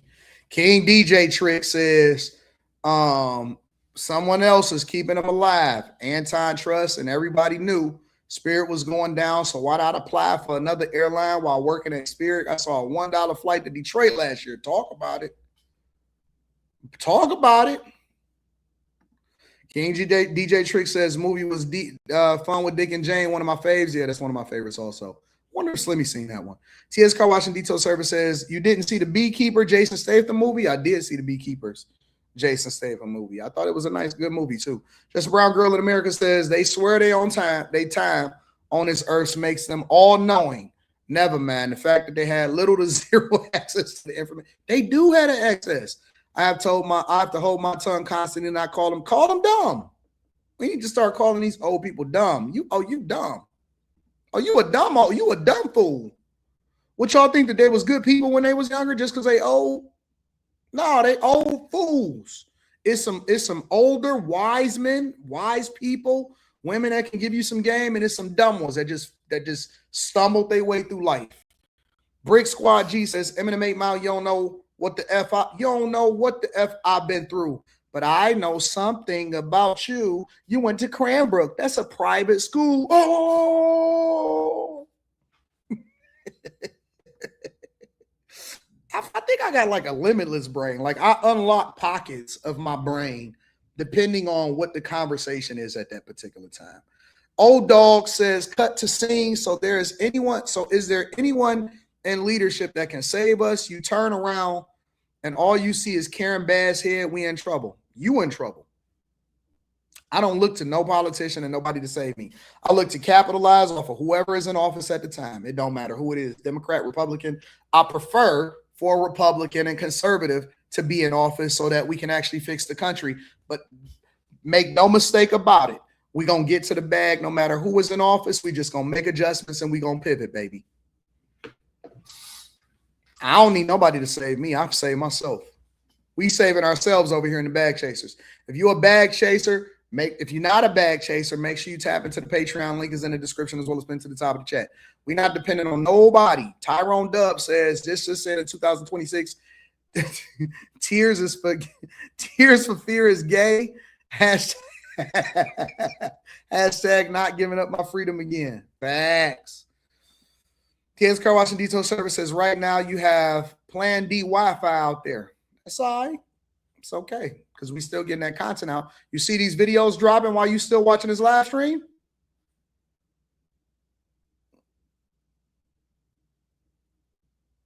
You see them videos dropping though, right? While you still watching this live stream. I'm pretty sure as people get notifications on all the platforms, including the one that you on right now. You see these videos dropping? Yeah, I made adjustments. Plan A. Plan A part 2. Plan AB. Know what you talking about? We out here working, boy. Wi-Fi, no Wi-Fi, I-Fi, get-Fi, call it what you want. My-Fi. Eric Smith says your intelligence crystallizes with age, but other aspects of intelligence decline and slow due to age. So you can get tricked. You know this. No, I don't. You know it. I ain't never got tricked. Not without willingly being stupid. Like I'm sometimes I willingly don't know. Oh man, what? I didn't know you was coming over here. I would have put some pants on. Wesley Turner says plan B is to make plan A work. Facts. All jokes, big dog. Facts. You thought we was gonna slow down just because we was in Brazil?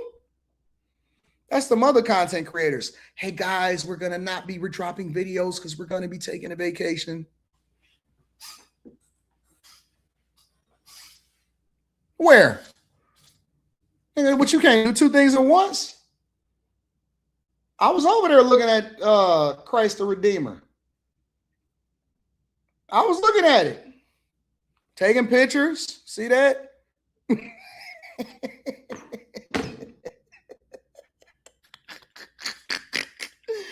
I was taking pictures, taking selfies. Came back, got right back to it. What's going on, guys? It's Anton from AntonDaniels.com. Thank you for joining us on the Wednesday night panel. I got my friends and family over here. Y'all ready to get it started? We got some good subjects tonight. What you talking about? What, you can't do two things at once? You don't know how to go and have fun and then come back and get to the bag?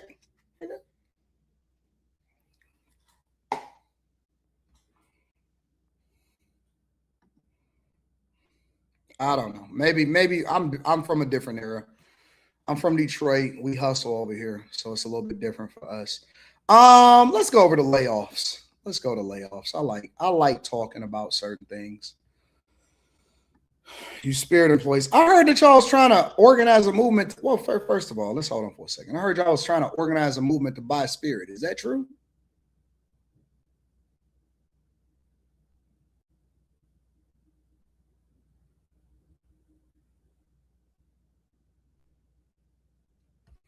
Hey, did you hear about the DoorDash chick who got indicted for posting the video of her customer naked inside of his house? How'd she get a naked video customer?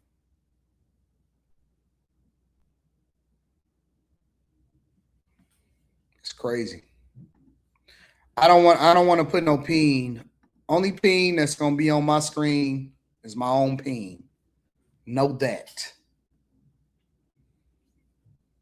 They raised $130 million for Spirit. Yeah, right. Let me see what's going on.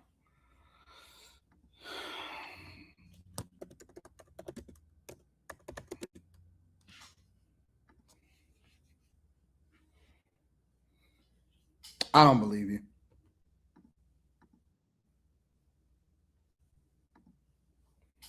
Let me look it up for myself.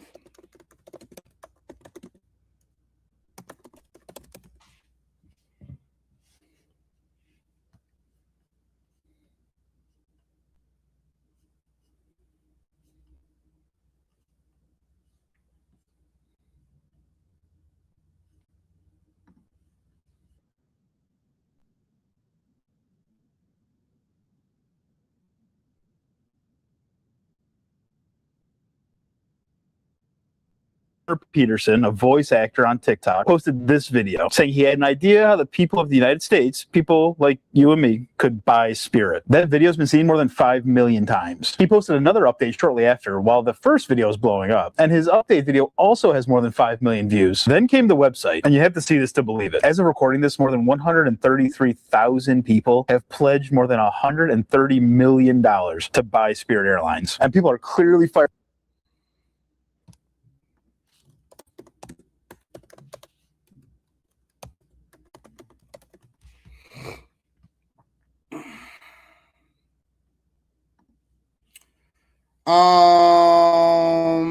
Spirit 2.0,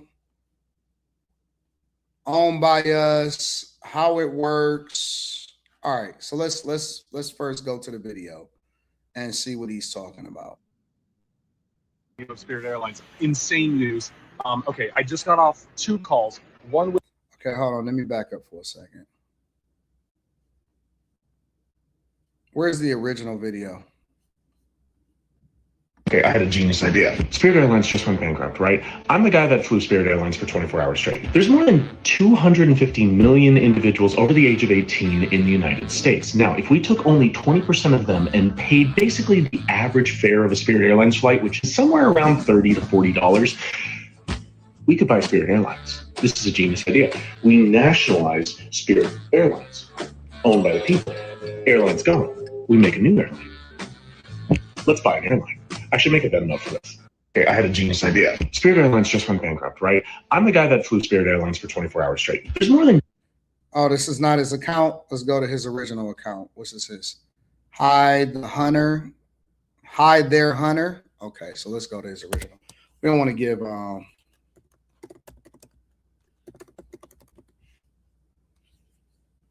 Is this him? This is him. Okay, I had a genius idea. Spirit Airlines just went bankrupt. All right, we got right? that. I'm got that part.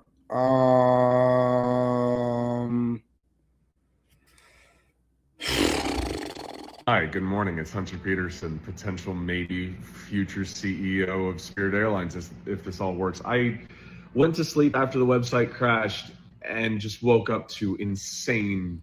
This is life. 3.4 million views here, 1.4 million views here. The boys show up with 100K, 227, 395, not even including TikTok right now. And I'm just like, oh my God, y'all are really actually showing up. Some things to know right now and what I'm working on right now. Okay, website's very broken. I built that in like an hour and like it's terrible. It's like, ladies and gentlemen, we are. All right, let me see. Okay, I haven't been entirely honest with you guys about why I want to leave the team to buy Spirit. From the age of 7. All right, let's go after that. Hey everyone, it's Hunter Peterson. Huge news. I just got off of a Zoom. Spirit, AFA, Union, and, you know, our international union. We've got your back too, so by all... This looks like complete foolishness. But let's evaluate it. Let's talk about it. Minimum pledge is $45, which is the equivalent of one ticket. 44 million Americans flew Spirit in 2024. Zero hedge fund owners. 3 a.m. Spirit went dark. At 3 a.m. they went dark. The airline that carried 44 million Americans last year simply ceased to exist. It says that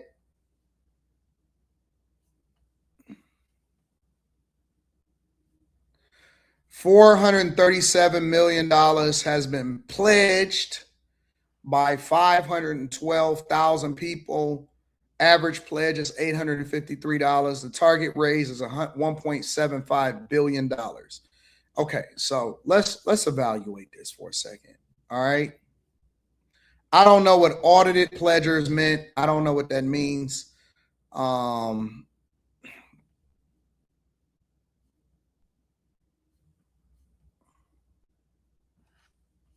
Equal voting rights. Each verified member gets one vote, whether you pledge $45 or $45,000.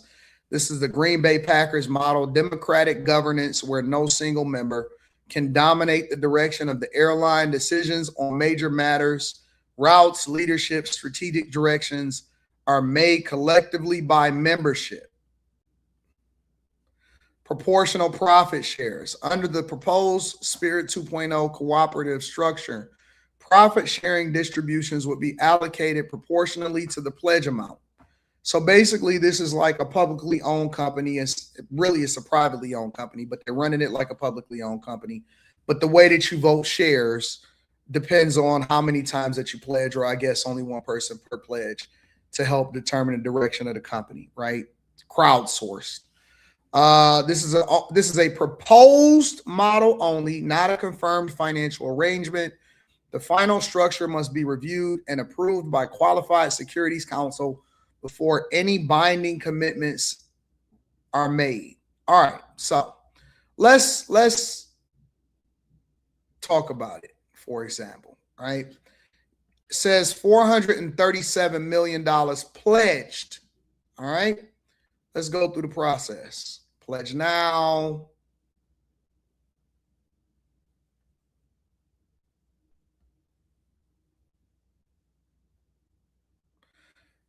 All right, so here's the thing.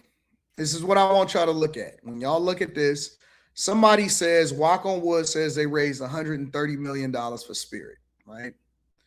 Actually, it says that they raised $437 million for Spirit. But here's the key.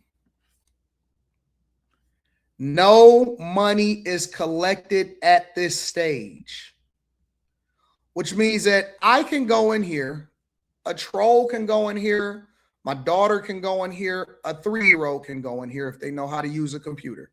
And they can say, I want to pledge $1,000, $500, whatever.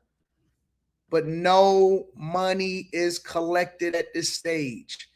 A pledge is not actually having $437 million. I want to be very, very clear about this before I even start to deep dive into the business model of an airline. Because if you are a Patreon member, then you know that I advise everybody to ever invest in the stock market into an airline. And I don't care what airline that is, the hospitalities industry, the tourism industry, the flight industry, the hotel industry is one of the worst investments that you can make.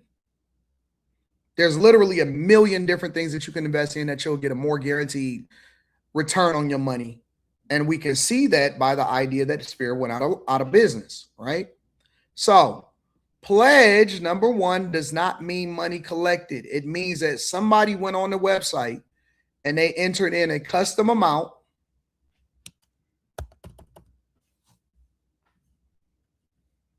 And they entered in their name.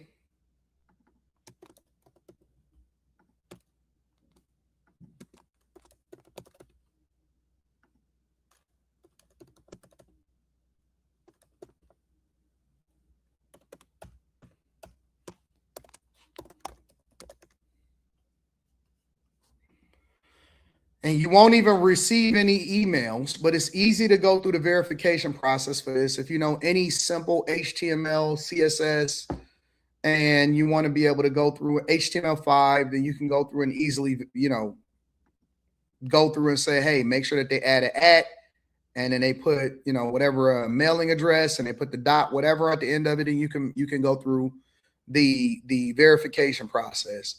And you can either select this or whatever, blah, blah, blah. And then you go through and then you hit the pledge button. And then that factors into this total right here. Next thing you know, we have a $437 million pledge from 512,000 people. Now, first question that we have to ask ourselves is, how many of these people, because remember, I thought y'all told me that the economy was bad. Everybody told me on Room 9, on the Anton Daniels channel, on this channel, people was bombarding me. Oh, man, you don't know what you're talking about. Over 1,000. Most people don't have $500, $1,000 for an emergency. Y'all told me that everybody was broke and ain't nobody had no money and y'all didn't even know how to pay y'all rent. That everybody was homeless. Now y'all able to come up with $437 million in order to run an airline. Cool. Okay, cool. So everybody know how to invest in an airline. Everybody think that this is a smart idea. Sounds really liberal. And I actually applaud the guy for creating more visibility for himself and learn how to market himself and leaning into this, because he's getting even more visibility. And I'm pretty sure that that's going to feed into how much he's making on social media. So phenomenal way to market yourself. All right. Great idea. Capitalize off of Spirit going to bankrupt, so on and so forth. All right. That's number one. Number two, they said that they want to raise $1.75 billion, right? Which is very lofty if you're even able to collect 5% of whatever is pledged. It's a very lofty pledge. That won't even last you 5 seconds, because you're not taking into consideration the amount of debt and what's owed to the creditors from Spirit. They probably owe $10 billion towards the creditors alone. If anybody understands the charts, if anybody is a part of the Patreon, I need y'all to go to the Patreon. I want to teach you how to look at everything from a business perspective. I want to teach you how to look at the charts. I want to teach you why you need to be on these calls, these quarterly calls, why we do stock club, why we do block club, why I show you the receipts, why I show you what we invest in. They owe billions of dollars to the creditors. So the first thing that the creditors are going to try to do, because they're already in bankruptcy court, is liquidate the assets. They're going to sell everything they can and divide it up amongst the creditors, depending on how much is owed. Okay. So first of all, in order to even be able to do this to creditors, the second thing is operating costs. It's a reason why airlines have, and I'm not going to deep dive too far. I'm just going to keep it very surface level because I know my Patreon members is going to be mad at me if I start giving y'all some real game. But the operating costs, do you know that every single airline has crushing debt? Crushing debt. You can't just buy a plane and just start flying. You know the type of deals that you have to have with the different airports, the hangars, the maintenance. That's not including the cost to have pilots, human resources. People got to get paid, airline stewardess, people that clean up the planes, meeting the expectations, licenses, working with the federal government in order to actually get validation to fly a plane in the air commercially, competing against other airlines, marketing, website, databases, incentive programs, credit card companies, food. How do you have pricing? Is it dynamic pricing? All of these little basic things that I'm just naming right off the top of my head. Right off the top of my head. In order to really be able to do a Spirit 2.0, honestly, and that don't even mean you're going to be profitable. Honestly, you'd probably have to raise to get it off the ground nothing short of at least $15 to $20 billion. Nothing short of $15 to $20 billion. If you can come up with $15 to $20 billion, I would steer you clear of that, and I would tell you how to really make real money off of your money, because you have a much, much better chance of getting a profit than to invest in an airline and throwing your money away like that. You might as well just burn it. Give it to the Joker. Give it to the Joker. So while a great marketing campaign, and also while ambitious, again, this is money pledged, not money collected. That's number one. Number two, y'all tried to tell me that everybody was broke, so I'm wondering how y'all going to collect all of this money. And then number three, liberals and socialists have no idea about how to make money, because if they did, then they wouldn't be trying to crowdfund and crowdsource, and they would be putting their money where their mouth is and being able to generate that type of revenue on their own.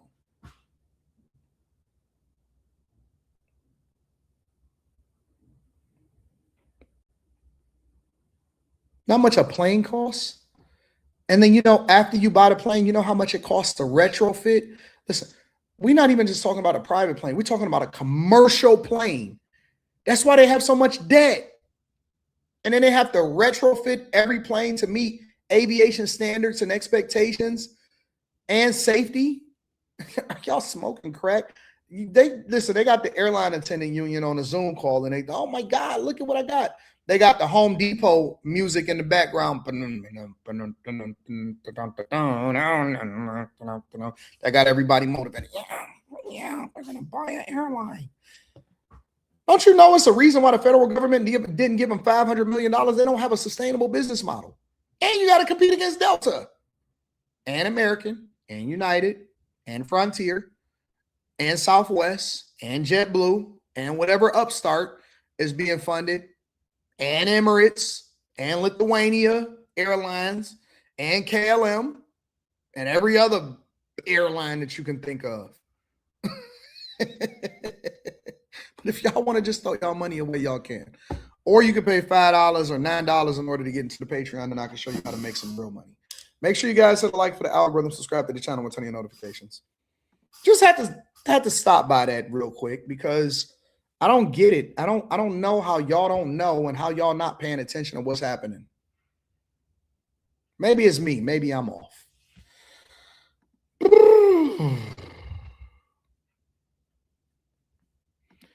Do a reaction. Get right. DJ says, hey, yo, AD, do a reaction to the Athens Strand case. I got a idea. I got an idea for a new channel that I think I'm about to launch when I get back.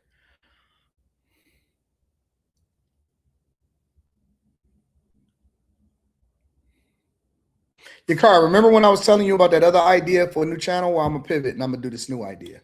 I got an idea. I got an idea. I might change it, tweak it a little bit. But I got an idea.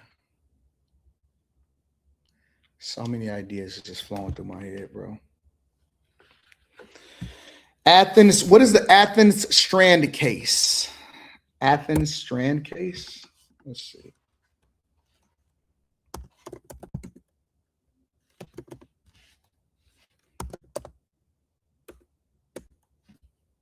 Athena Strand case?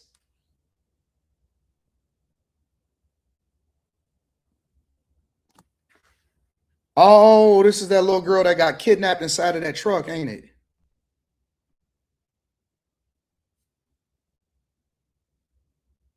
I remember this.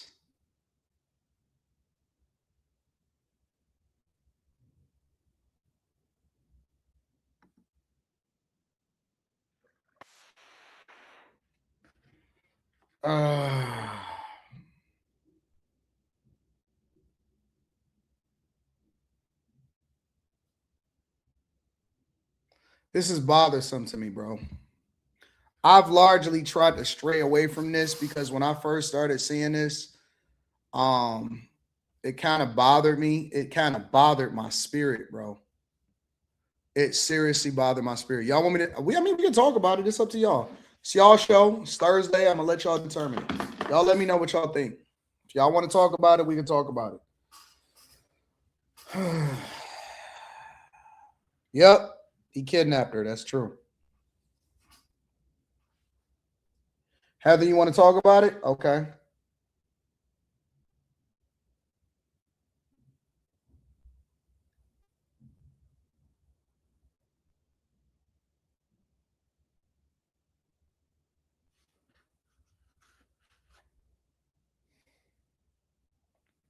I haven't looked at any videos of it. I was aware of it, and I said,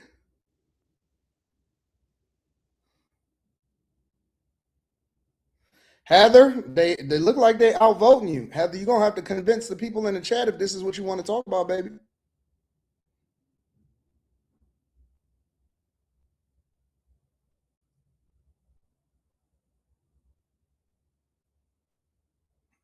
Okay, Cooper want to talk about it. Boss Hurdle said, let's talk about it.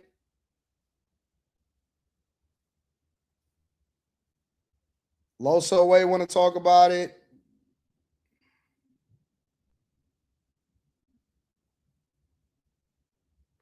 Some people are saying, yeah, it looks like it's changing. Zeroy says just a few minutes. Do it, walk on wood. David Brown says yes. They said, let's talk about it.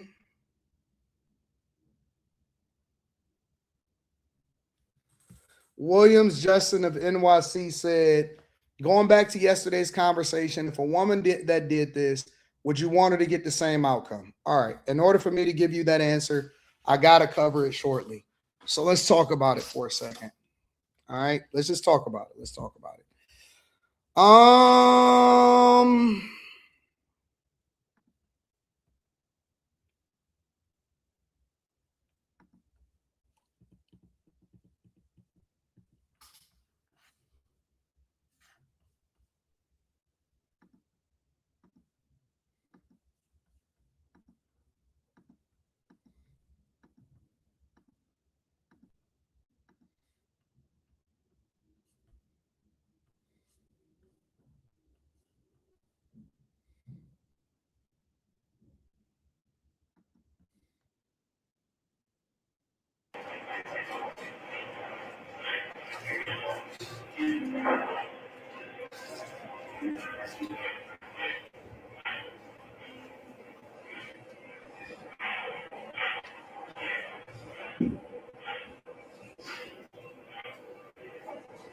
Right, and I'm gonna stop right here for a moment.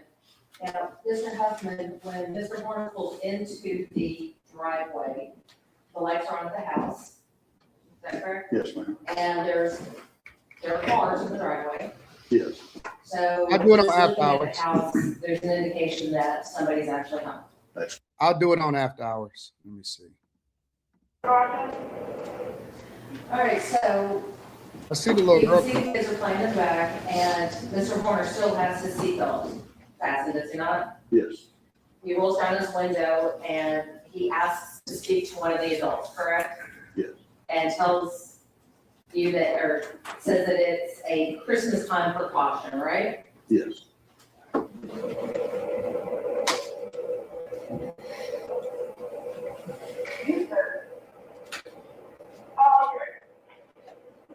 All right, so he stayed in the van until it appears that he had received some indication that it was okay to get out of the van, right? What it looks like, yes.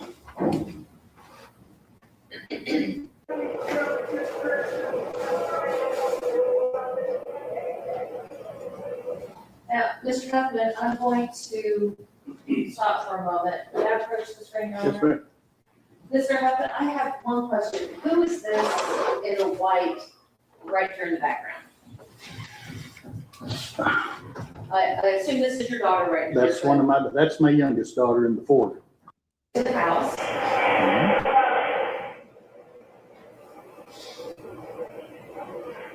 And is That's him right there, ain't it? that you that immediately came out of the house? That is me. Okay.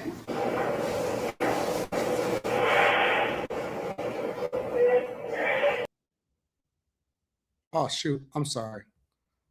I don't know what made me close it. I closed it by mistake. Let me open it back up. Give me a second.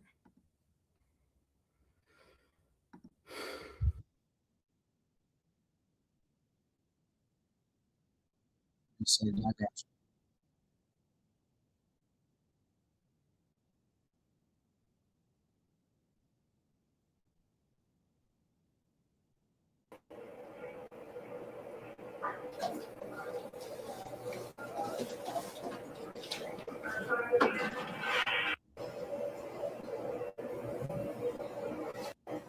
Now, Mr. Huffman, during this time that Mr. Horner is getting the package out and delivering it to the front, you didn't have any concerns for your safety, did you? No, You didn't have any concerns for the safety of your wife? not at that. Didn't have any concerns for the safety of your children? No. And in fact, Mr. Horner was behaving like your typical delivery driver, correct? Well, I would say a little better than the prior one. A little better than the first.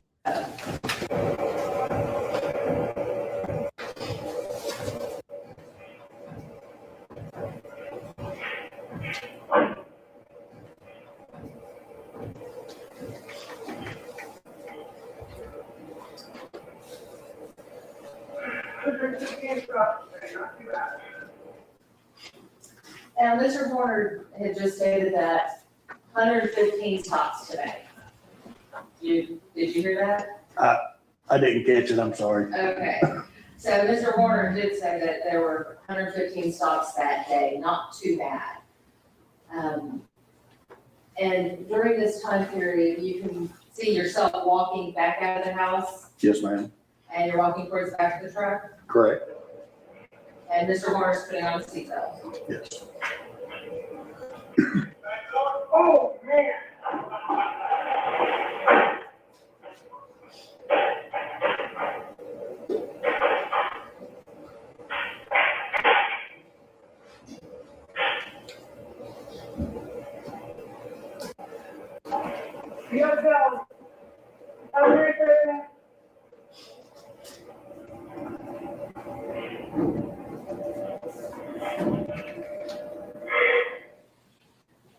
Mr. Huffman, the only other question I had about the package was the package clearly marked what the contents were?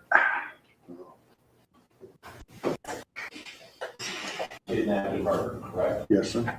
Let me ask you, Ms. Anderson, ask you if you felt the need to murder a child the same age as yours. Go on. Sister, Nothing further on. Redirect, Ms. Anderson. Okay, so they basically became a target. All right.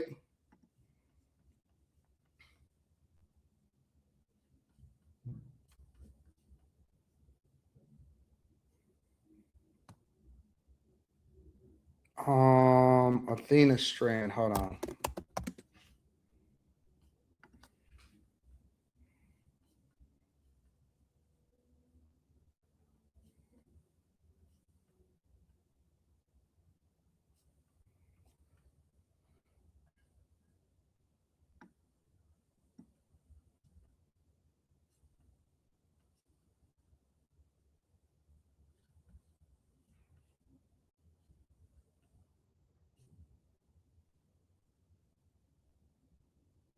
It's crazy, bro.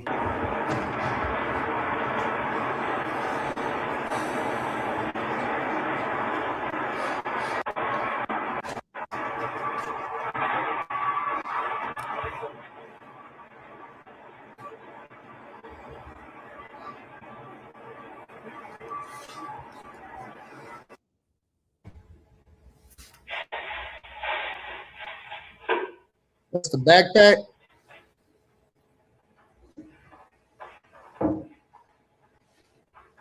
That's insane, bro. This is insane. This is absolutely insane.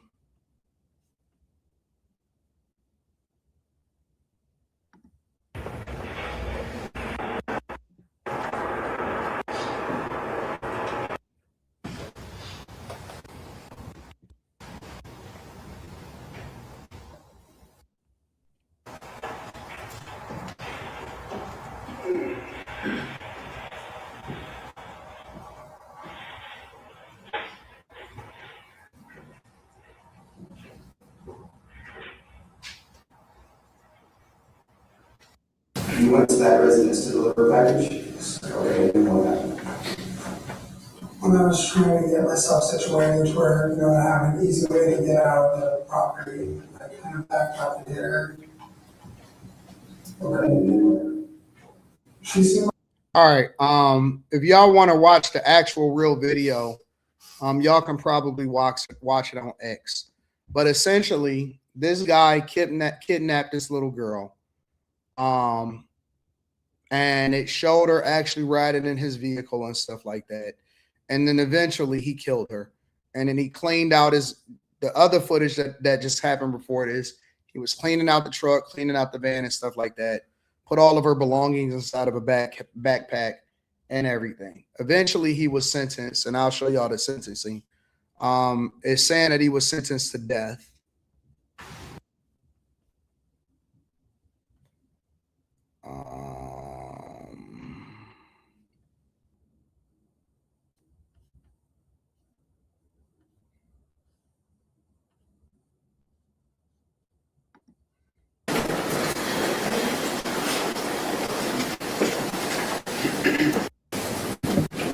On both issues?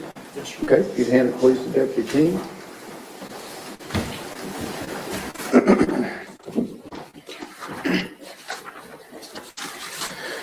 Answers to special issues. Special issue number one, whether there is a probability that the defendant would commit criminal acts of violence that would constitute a continuing threat to society. Answer, we, the jury, unanimously find beyond a reasonable doubt that the answer to special issue number one is yes. Signed by the presiding juror. Special issue number two, whether taking into consideration all the evidence, including the circumstances of the offense, the defendant's character and background, and the personal moral culpability of the defendant, there is a sufficient mitigating circumstance or circumstances to warrant that a sentence of life imprisonment without parole rather than a death sentence be imposed. Answer, we, the jury, unanimously find that the answer to special issue number two is no, signed by the presiding juror. Does either side desire a poll? No, Your Honor. No, Your Honor. Ms. Anderson, Mr. Goebel, is there any legal reason why sentence should not be pronounced? No, Your Honor. Mr. Horner, if you'd stand, please. It's the order of the court that you, Tanner Lynn Horner, has been adjudged to be guilty of the offense of capital murder as found by the jury. Jury, having answered the special issues making it mandatory that your punishment be death, it is therefore the order of this court that your punishment be death. Before the hour of sunrise on a date to be determined by this court, upon a mandate of affirmance issued by the Texas Court of Criminal Appeals at the State Penitentiary in Huntsville, Texas, you will be caused to die in accordance with the rules and regulations established by the Texas Department of Criminal Justice until you, said Tanner Horner, are dead. Said execution procedure shall be determined and supervised by the Director of the Texas Department of Criminal Justice. The clerk of this court shall issue a death warrant in accordance with this sentence directed to the Director of the Texas Department of Criminal Justice for that purpose. Clerk shall deliver such warrant to the sheriff of this county and to be by him delivered to the Director of the Department of Criminal Justice together with you, and you will remand to the custody of the Tarrant County Jail to await transportation to the Texas Department of Criminal Justice at Huntsville, Texas, and the execution of this sentence. I will sign this death sentence as required by law. Your appeal of the finding of this guilt by the jury and their determination of the answers to the question in the sentence are automatically appealed to the Texas Court of Criminal Appeals in Austin, Texas. You will be appointed a lawyer to represent you on direct appeal, and your lawyer will receive a copy of the record of this case at no charge. You have the right to have a second lawyer to represent you on writs of habeas corpus. It's a separate matter from your direct appeal. Do you wish to have counsel appointed for your writ purposes? Yes, sir. Okay, then I will appoint you writ lawyers for that. Ms. Anderson, Mr. Goebel. You know why this doesn't matter? Want me to tell y'all why this doesn't matter? I'm gonna tell you why it don't matter. Because I see a lot of people in the chat and they saying good and justifiably so. I don't say good. I don't say good. And the reason that I don't say good is because I did a little research while they were doing this sentencing. And what I found was death row inmates in the United States of America spend on average over 2 decades awaiting execution, with the average stay of inmates executed in 2021 being approximately 19.4 to 20 years. The appeals process allow for them to live an additional 20 years.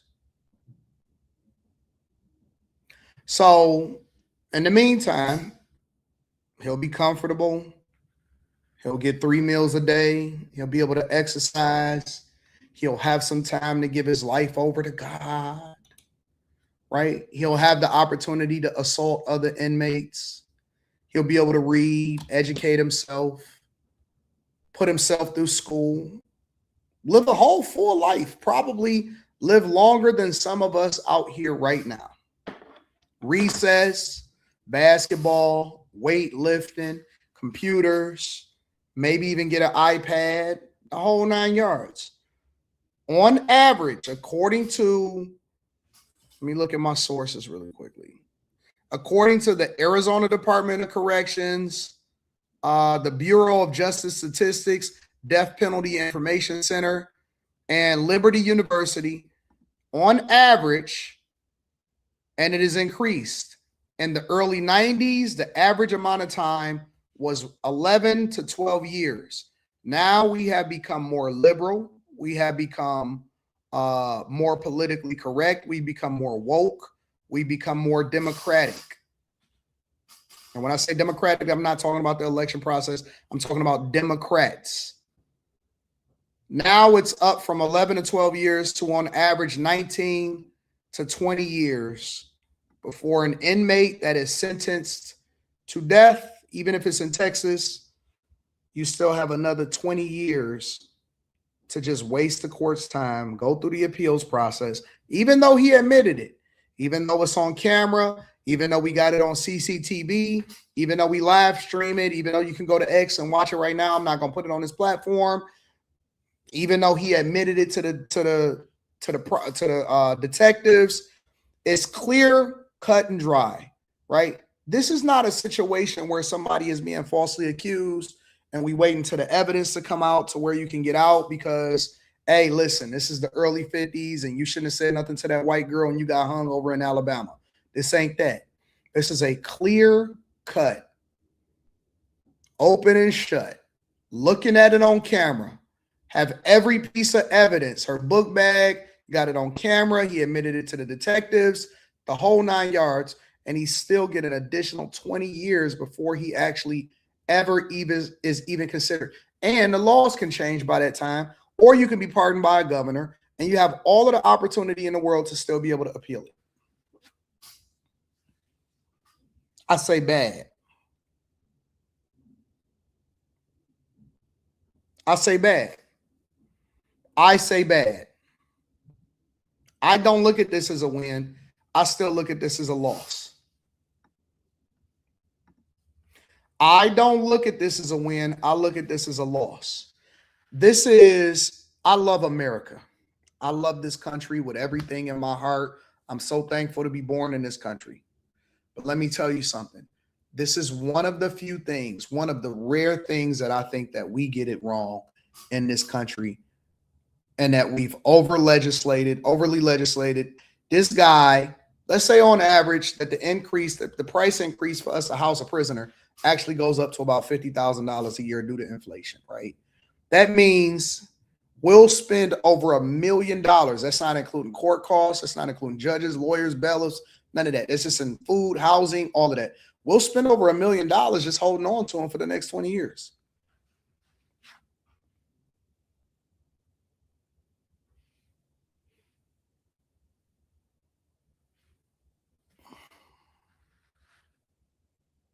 It's the one thing that we get wrong in this country.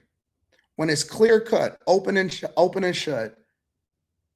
And I'm not, again, this isn't a debate. This isn't a hearsay. We actually looking at it on camera. We shouldn't even be having this conversation. He should be gone next week. Ain't no way we should make it to the month of June 2026 and this man is still alive walking around without no problems.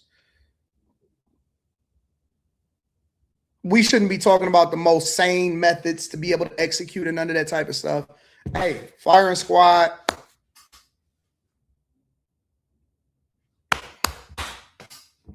Make quick work of this.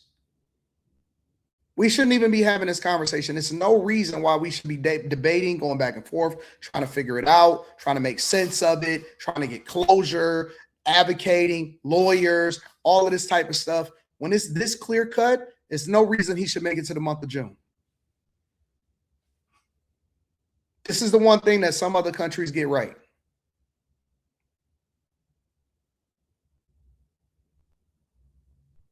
Somebody said they don't understand the Texas prison system hit different. I don't care how much it hit. I don't care how much you suffer and all of that. We should not, as taxpayers, be paying to house this man for the next 20 years. It's not about your conditions. It ain't about the prison system. I don't care about who gonna get at you, if the inmates gonna do it and all of this stuff, man. This guy should not make it to the month of June. He should not make it to the month of June. That's what I'm saying. Forget what's gonna hit different. Forget who the toughest and all of that. We're wasting time. We're wasting money. And they gotta protect him. He's not gonna get killed in prison because he's a death row inmate, which means that they have to separate him separately from the general population. He don't get to deal with his fate as far as the different people in the prison system that get at him. You don't get the justice that you think you're gonna get with this guy. That's not how it works. And we so woke, ain't no more chain gangs like that over there. It ain't suffering, it ain't real problems. He gonna be in a sterile environment, eating good food, treated like a human, decent human being, like he never did nothing to nobody's kids. We shouldn't be wasting our time. What are we doing?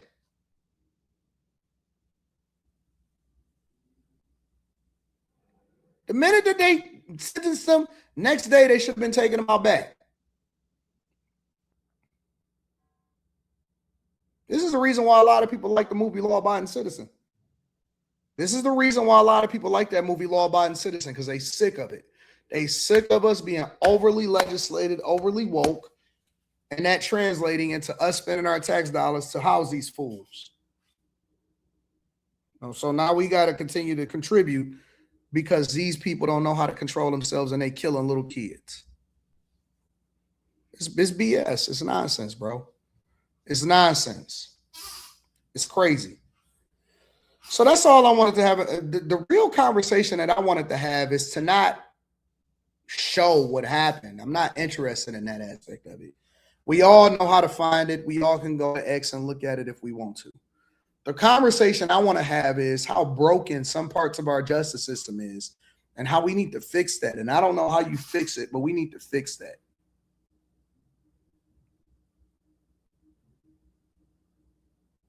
We need to fix it.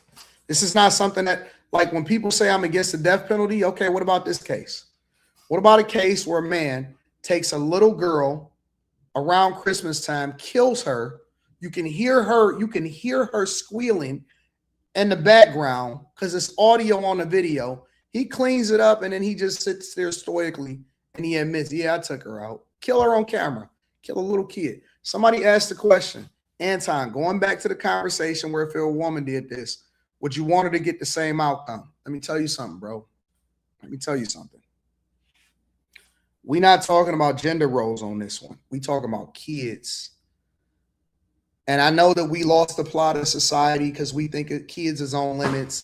It's okay to talk about different people specifically and all of that type of stuff.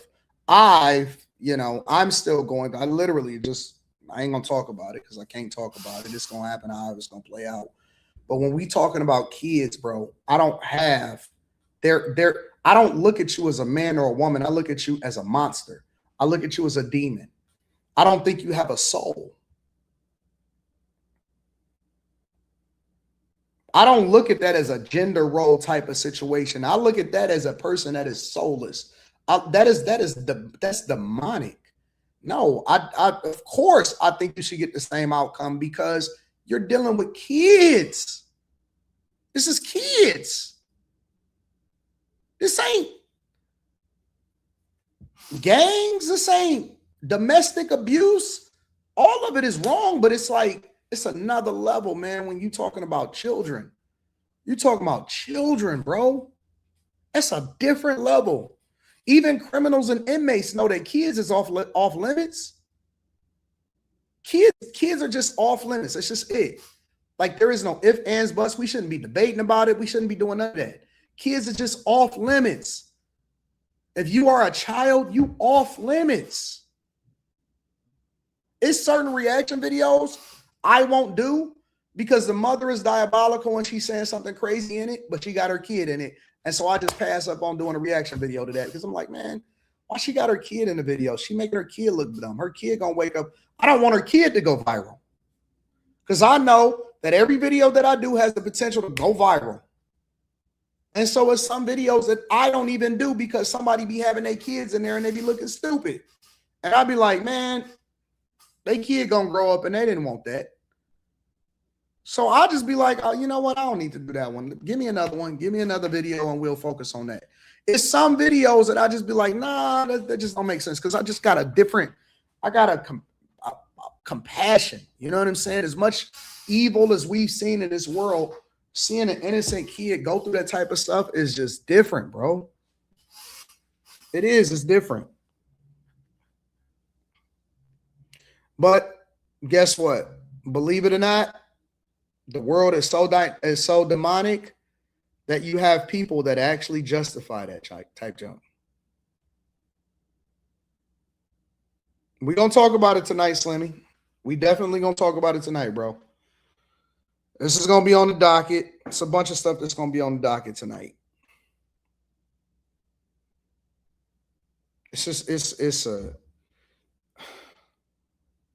That's why I say y'all got to be vigilant. Y'all got to be careful, bro. You got to be vigilant. And when I say vigilant, the FedEx driver, it ain't always a YN walking down the street. It's the dude that's delivering your packages. That nigga got a body in his car. He just killed somebody. He just killed a little girl. And he delivering your FedEx packages. So I don't trust nobody. Trust. No, I start any level of trust that I have for a person. It starts at the bottom, and then you got to work your way through it. You got to work your way through it because I just look at everybody and I say, I mean, I don't assume the worst, but I don't give you no extra points just because you cute. I don't give you no extra points just because you nice. Like, that's your minimum expectation for existing in society. I'm like, man, I don't know you. I don't know nothing about you.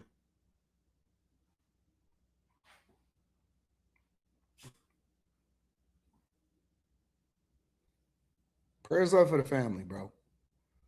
I avoided that. I avoided every aspect of that trial for a long time. I just kind of stayed away from it. I seen it pop up. I seen people suggest it. I just kind of was, because, man, with that, kids, man, it's the kids, bro. It's the kids, man. They different.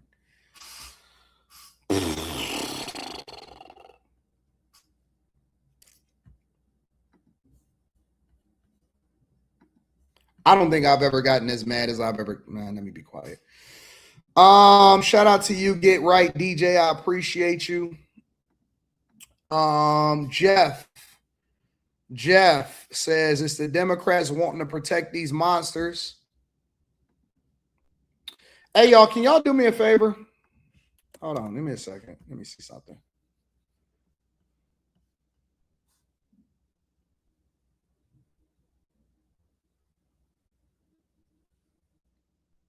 I'm gonna put something up real quick, and then I need y'all to pray for me real quick.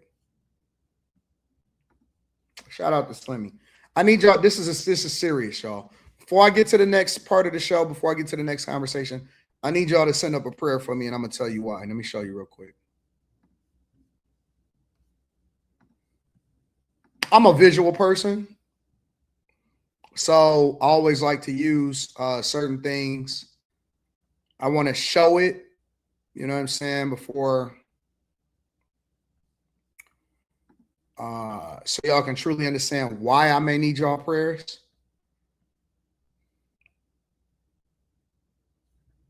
Thank you, Barcer Vibes. Thank you, everybody in the chat. Slimmy said, you good, bro? Absolutely. The Pistons play Cleveland tonight.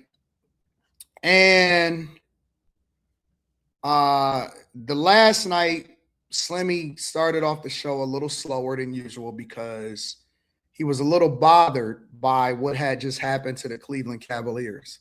So what I need y'all to do, and honestly, I noticed it because the women was a little on edge. Slimmy seemed like he was a little on edge from that beat down that the Pistons had just gave the Cleveland Cavaliers. And so I need y'all to, not for me, pray for my pod mates.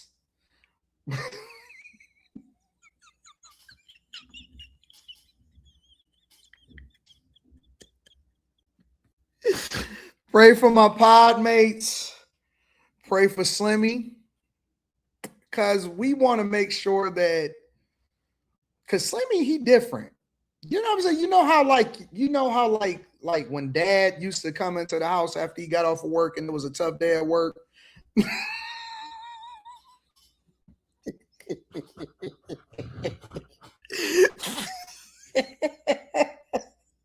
The Pistons play the Cavs tonight, okay? All right? Pistons play the Cavs tonight. And the game starts at 7 p.m. Eastern. I'm going to be watching it on my iPad. I got Prime on my iPad. I don't know if it's going to come through here because in Brazil it's a little different. And Detroit is leading the series, as you can see right here, 1-0. It's game 2.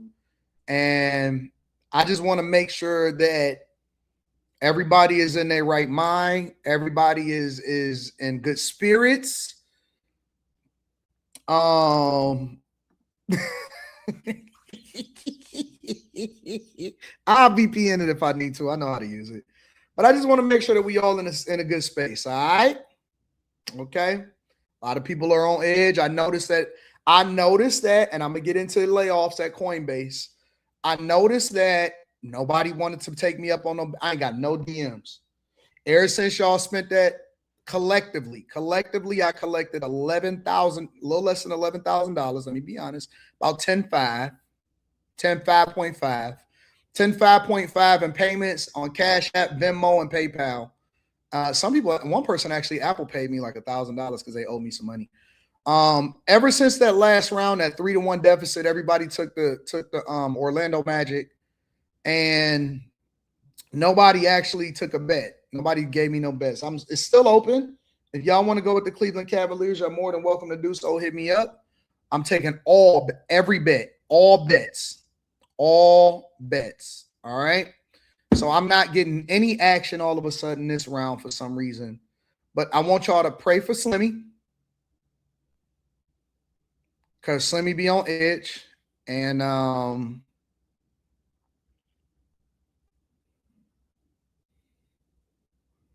that's why I want y'all to send up prayers. All right.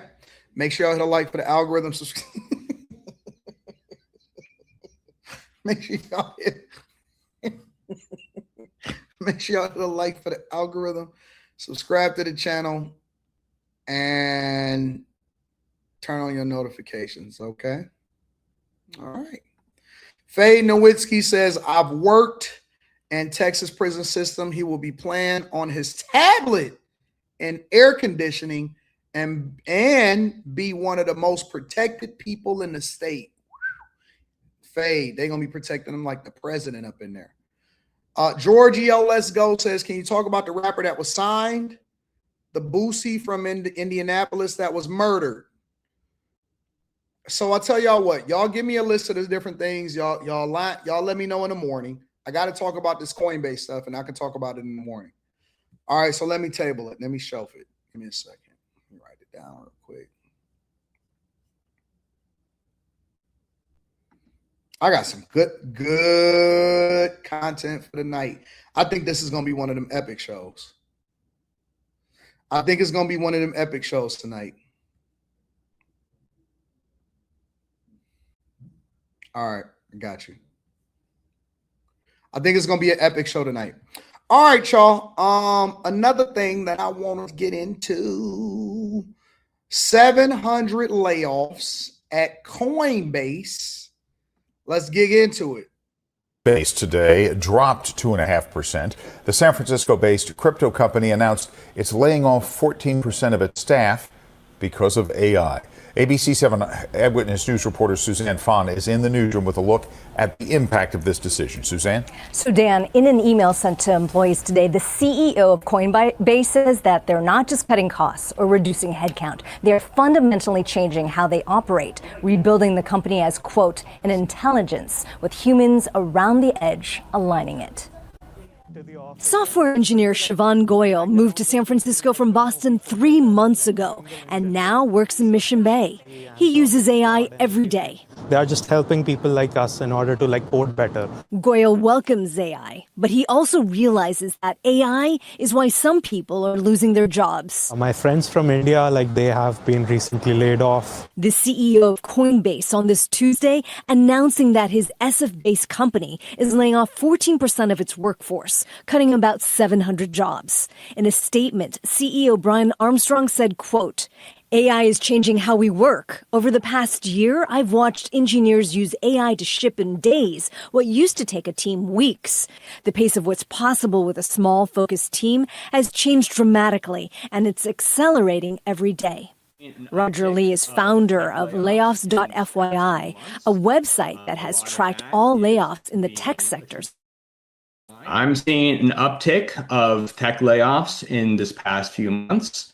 A lot of that is being attributed to AI. We've seen that announcement from Meta, from Block, from Amazon, and today from Coinbase. Lee explains the impact of today's announcement. What leaders at Block and today at Coinbase are saying is that in order to take advantages of the power of AI, we need to reduce our headcount. There is a big. Let me tell y'all something. When they say in order to take advantages of the AI, the power of AI, we need to reduce our headcount. Let me tell you what that means, because a lot of people have a misconception of what that means. And I want to be very clear. I've honestly done extensive research. So I had to deep dive, and I really, the deep diving wasn't for this show. It was for the Patreon, because we got an upcoming live stream when I get back in town next week. We got an upcoming stock club coming in. And then I got a pre-recorded video that I want to drop for you guys. But when they say that in order to take advantage of AI, we need to cut jobs, that does not mean that you are being replaced with AI. I want to help y'all to understand something, that there's a difference between being replaced by AI and having to spend more money on AI. Okay. There is a huge difference. These companies are lying to y'all. I want to be very clear about what's happening in corporate America right now. That is the popular thing to say.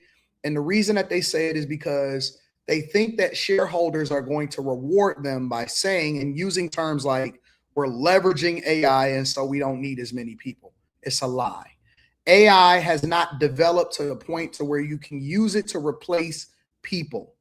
I want to be very, very clear.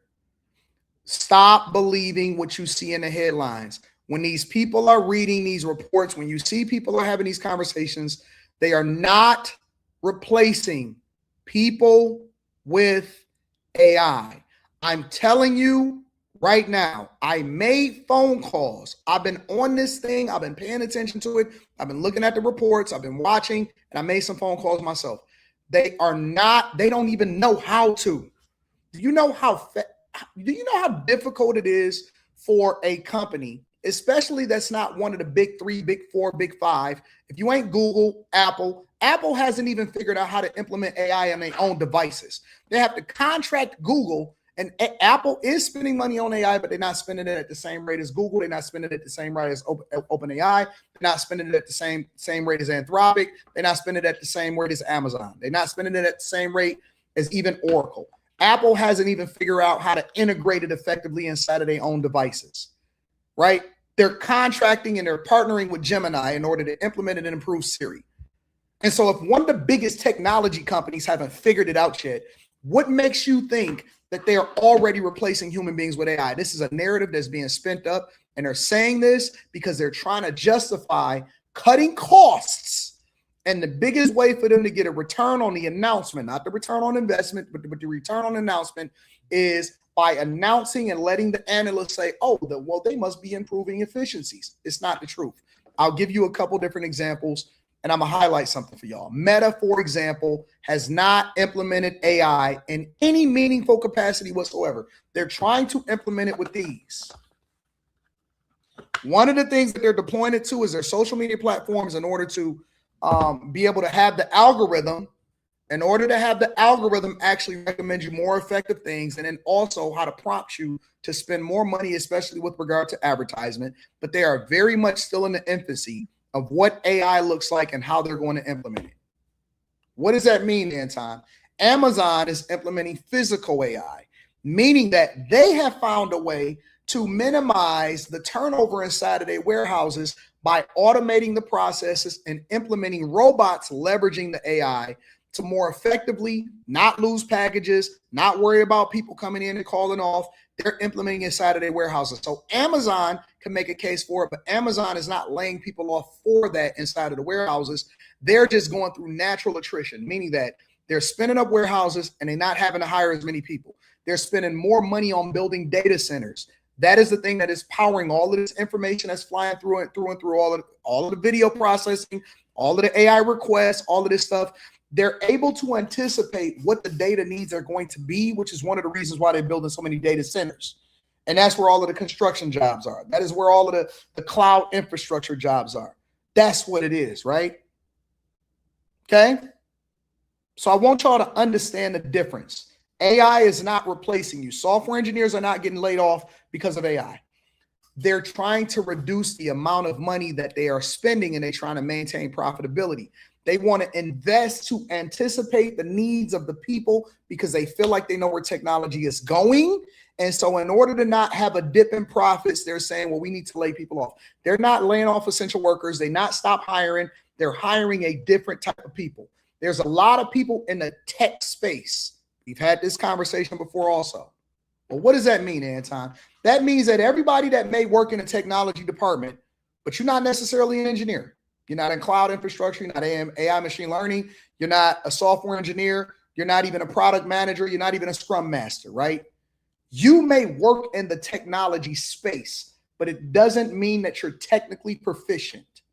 You're not the person that's building a software. You're not the person that's writing code. You're not the person that's running as a scrum master. You may work in technology. A lot of people are HR managers. A lot of people may be masseuses. A lot of people may be the janitor, but you work for a technology company, right? You're not cybersecurity. You're not any of these type of people. Those people are not being laid off. They are learning new skill sets to program and then deploy code faster and more effectively. They're leveraging AI. It's almost like an assistant to help you be even more efficient at your job. You still got to understand it. You still got to understand the code. You still got to be able to make changes. It's not perfect, but they're deploying and using AI to assist them with their jobs. These are the most effective uses. Amazon deploying physical AI, and then developers using it to help them code more effectively.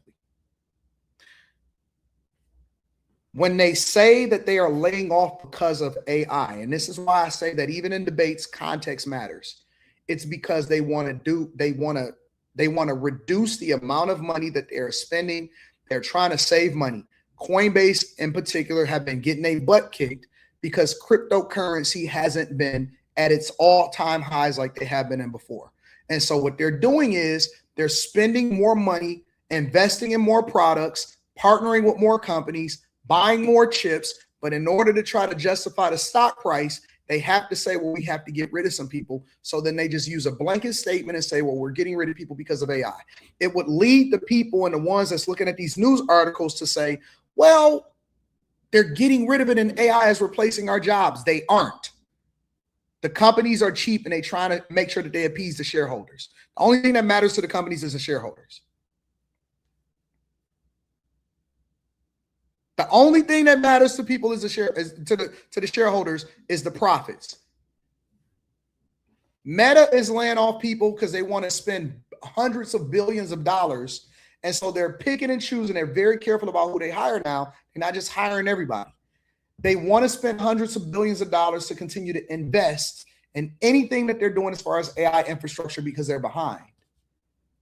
And so to justify it, they then get rid of the people that they don't need to then appease shareholders. It's not that the AI is being deployed to replace people, is that they are looking to maintain profits. That's the reason why. They don't even know how to implement it to actually be able to replace anybody. I promise you they don't. You know how long it takes for a legacy company to even be able to build up a practice, an internal practice to go from contractors to actually be able to spin up a practice within themselves? I know because I've done it. That's what I did at Comerica Bank. You know how many phone calls I've actually gotten since I've retired? Hey, man, we want to bring you in. We want you to help this and that. I don't have the capacity. I'm not coming into nobody's office. I'm not doing none of that. You can't pay me enough money. Correct. It is a convenient excuse. And usually they don't go into context. They don't go into detail. They say, oh, because of AI. And it's a trend. And all of the companies are monkey see, monkey do. They do the same things that any of the biggest companies do, and it just trickles down and they copy them.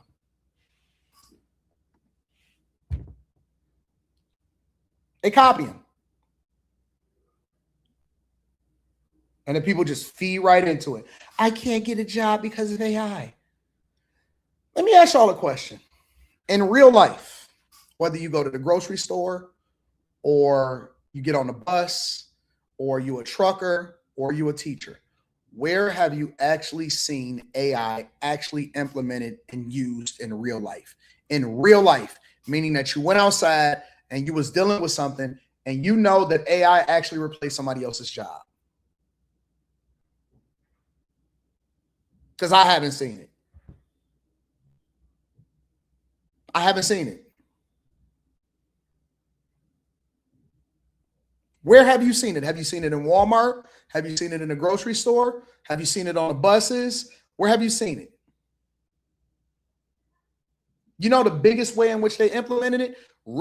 Recommending you products based off of your buying habits.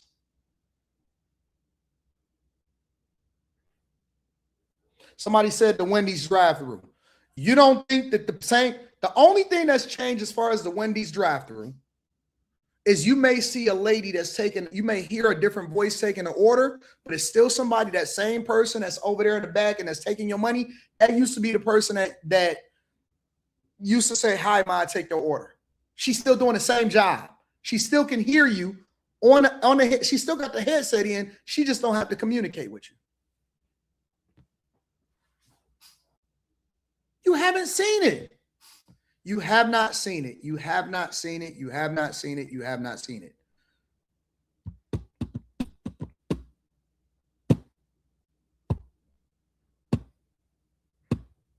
You haven't seen it. You haven't seen it implemented. None of y'all have been upended based off of what AI has been deployed. It just really started getting used on a mass level. People don't even know how to use it yet.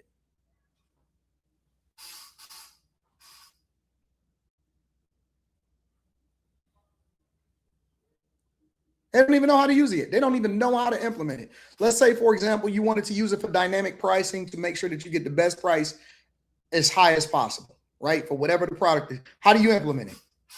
How do you implement it into your system?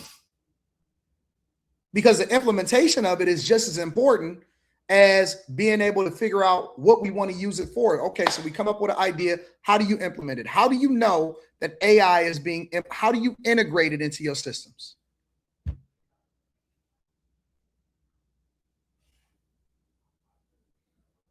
You don't know.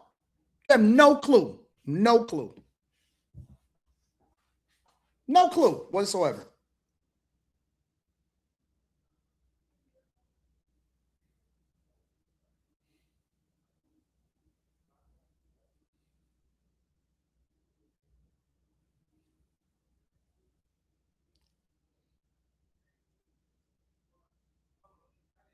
It's a convenient excuse for companies to justify downsizing because they're not as profitable, or they want to maintain profits while at the same time increase spending.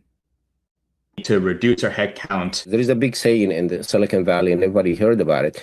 AI will not take your job. People who know how to use AI will take your job. San Jose State University engineering professor and tech expert Ahmed Banafa said.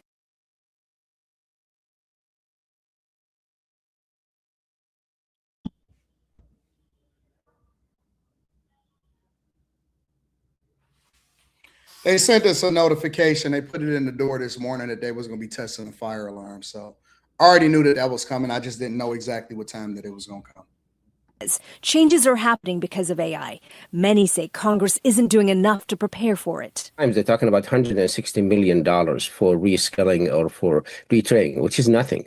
Back to Shivan Goyal, he says AI is a critical part of the workforce future, but he says there are limits. But I still believe like AI is just like a co-pilot type of thing, and like it's not something that can easily replace human beings. He's right.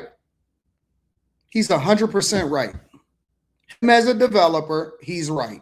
It's not something to replace human beings. So y'all, fear of it is being overblown, and you need to learn how to use it within your own organization. Learn what uses you can do for it. Start to play around with it. Start to understand it a little bit more effectively, and start to integrate it into your workflows. Help you come up with better ideas, right? It's not replacing humans, it's to assist you in being more efficient at what you do. He's 1,000% right. The only way that I've seen it affect people is that you don't need as many people that's overseas, right? I've seen companies say, well, we don't need to hire these overseas developers to help us. Now we have more efficiencies inside of this, because a lot of those people were stupid anyway. I hate it working with these people that are overseas developers for these companies. Couldn't stand it. They were so inefficient. They didn't know what they was doing. We had no way to monitor whether or not they was doing a job or not. It was so dumb. It was so dumb. It's dumb. So when y'all see this happening and y'all see these narratives being spun up, stop falling for it. Stop being so gullible. If you have a question, join the Bag Chasers, join the Discord. Link to the Discord is in the description of any of the most recent videos. And if you really have a question, then come and ask Anka's going to break it down from you from a business perspective. And half the show, y'all suggesting what y'all want me to talk about anyway. So just ask me a question and I'll tell you. I'll tell you the truth, bro. I'm on top of it. My job is to be on top of what's happening in the culture. So whether it's relationship talk, business, politics, Time Dog gonna keep you in the loop. Stop falling for the okie doke, bro. We so easily finessed. So easily finessed. Where am I going today? The touristy spot is Copacabana. I don't really want to do the touristy thing.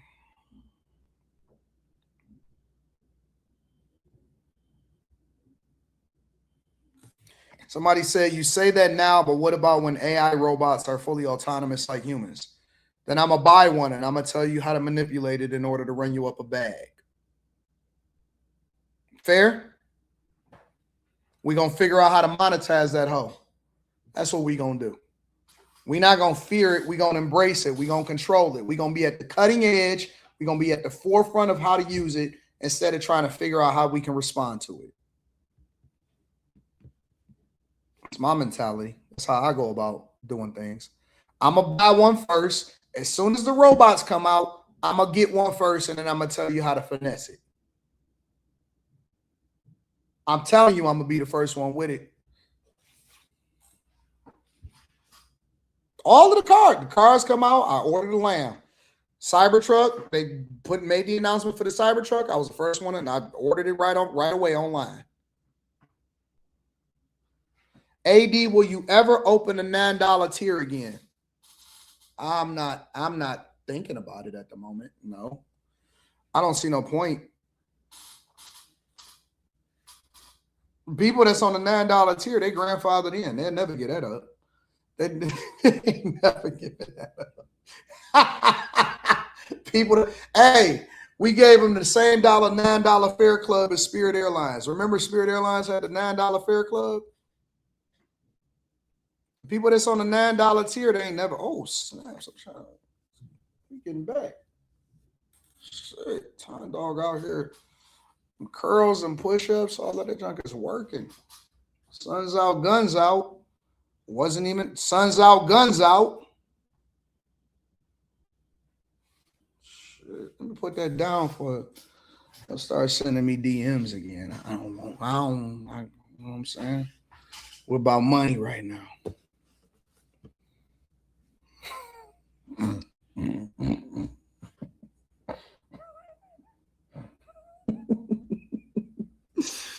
Sun's out, guns out.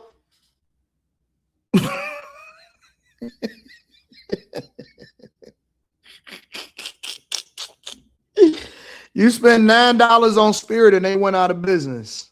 You spend $9 over here and we're going to get you $1 million. You know what I'm saying? Know what I'm saying? Yeah. I'm excited about life. You know what I'm saying, Leon? You know what I'm saying, Pounded Yam? Maybe one day. Maybe one day. We'll see what happens. Welcome to the Gun Show.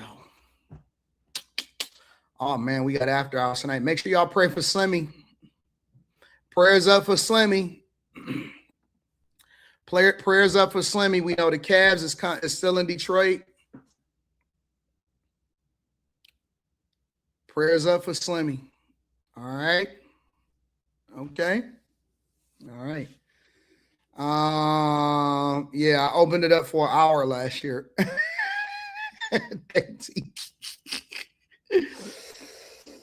Oh, anyways, I love y'all. I appreciate y'all. Prayers up for Slimmy. I'm gonna see y'all tonight on After Hours. Peace.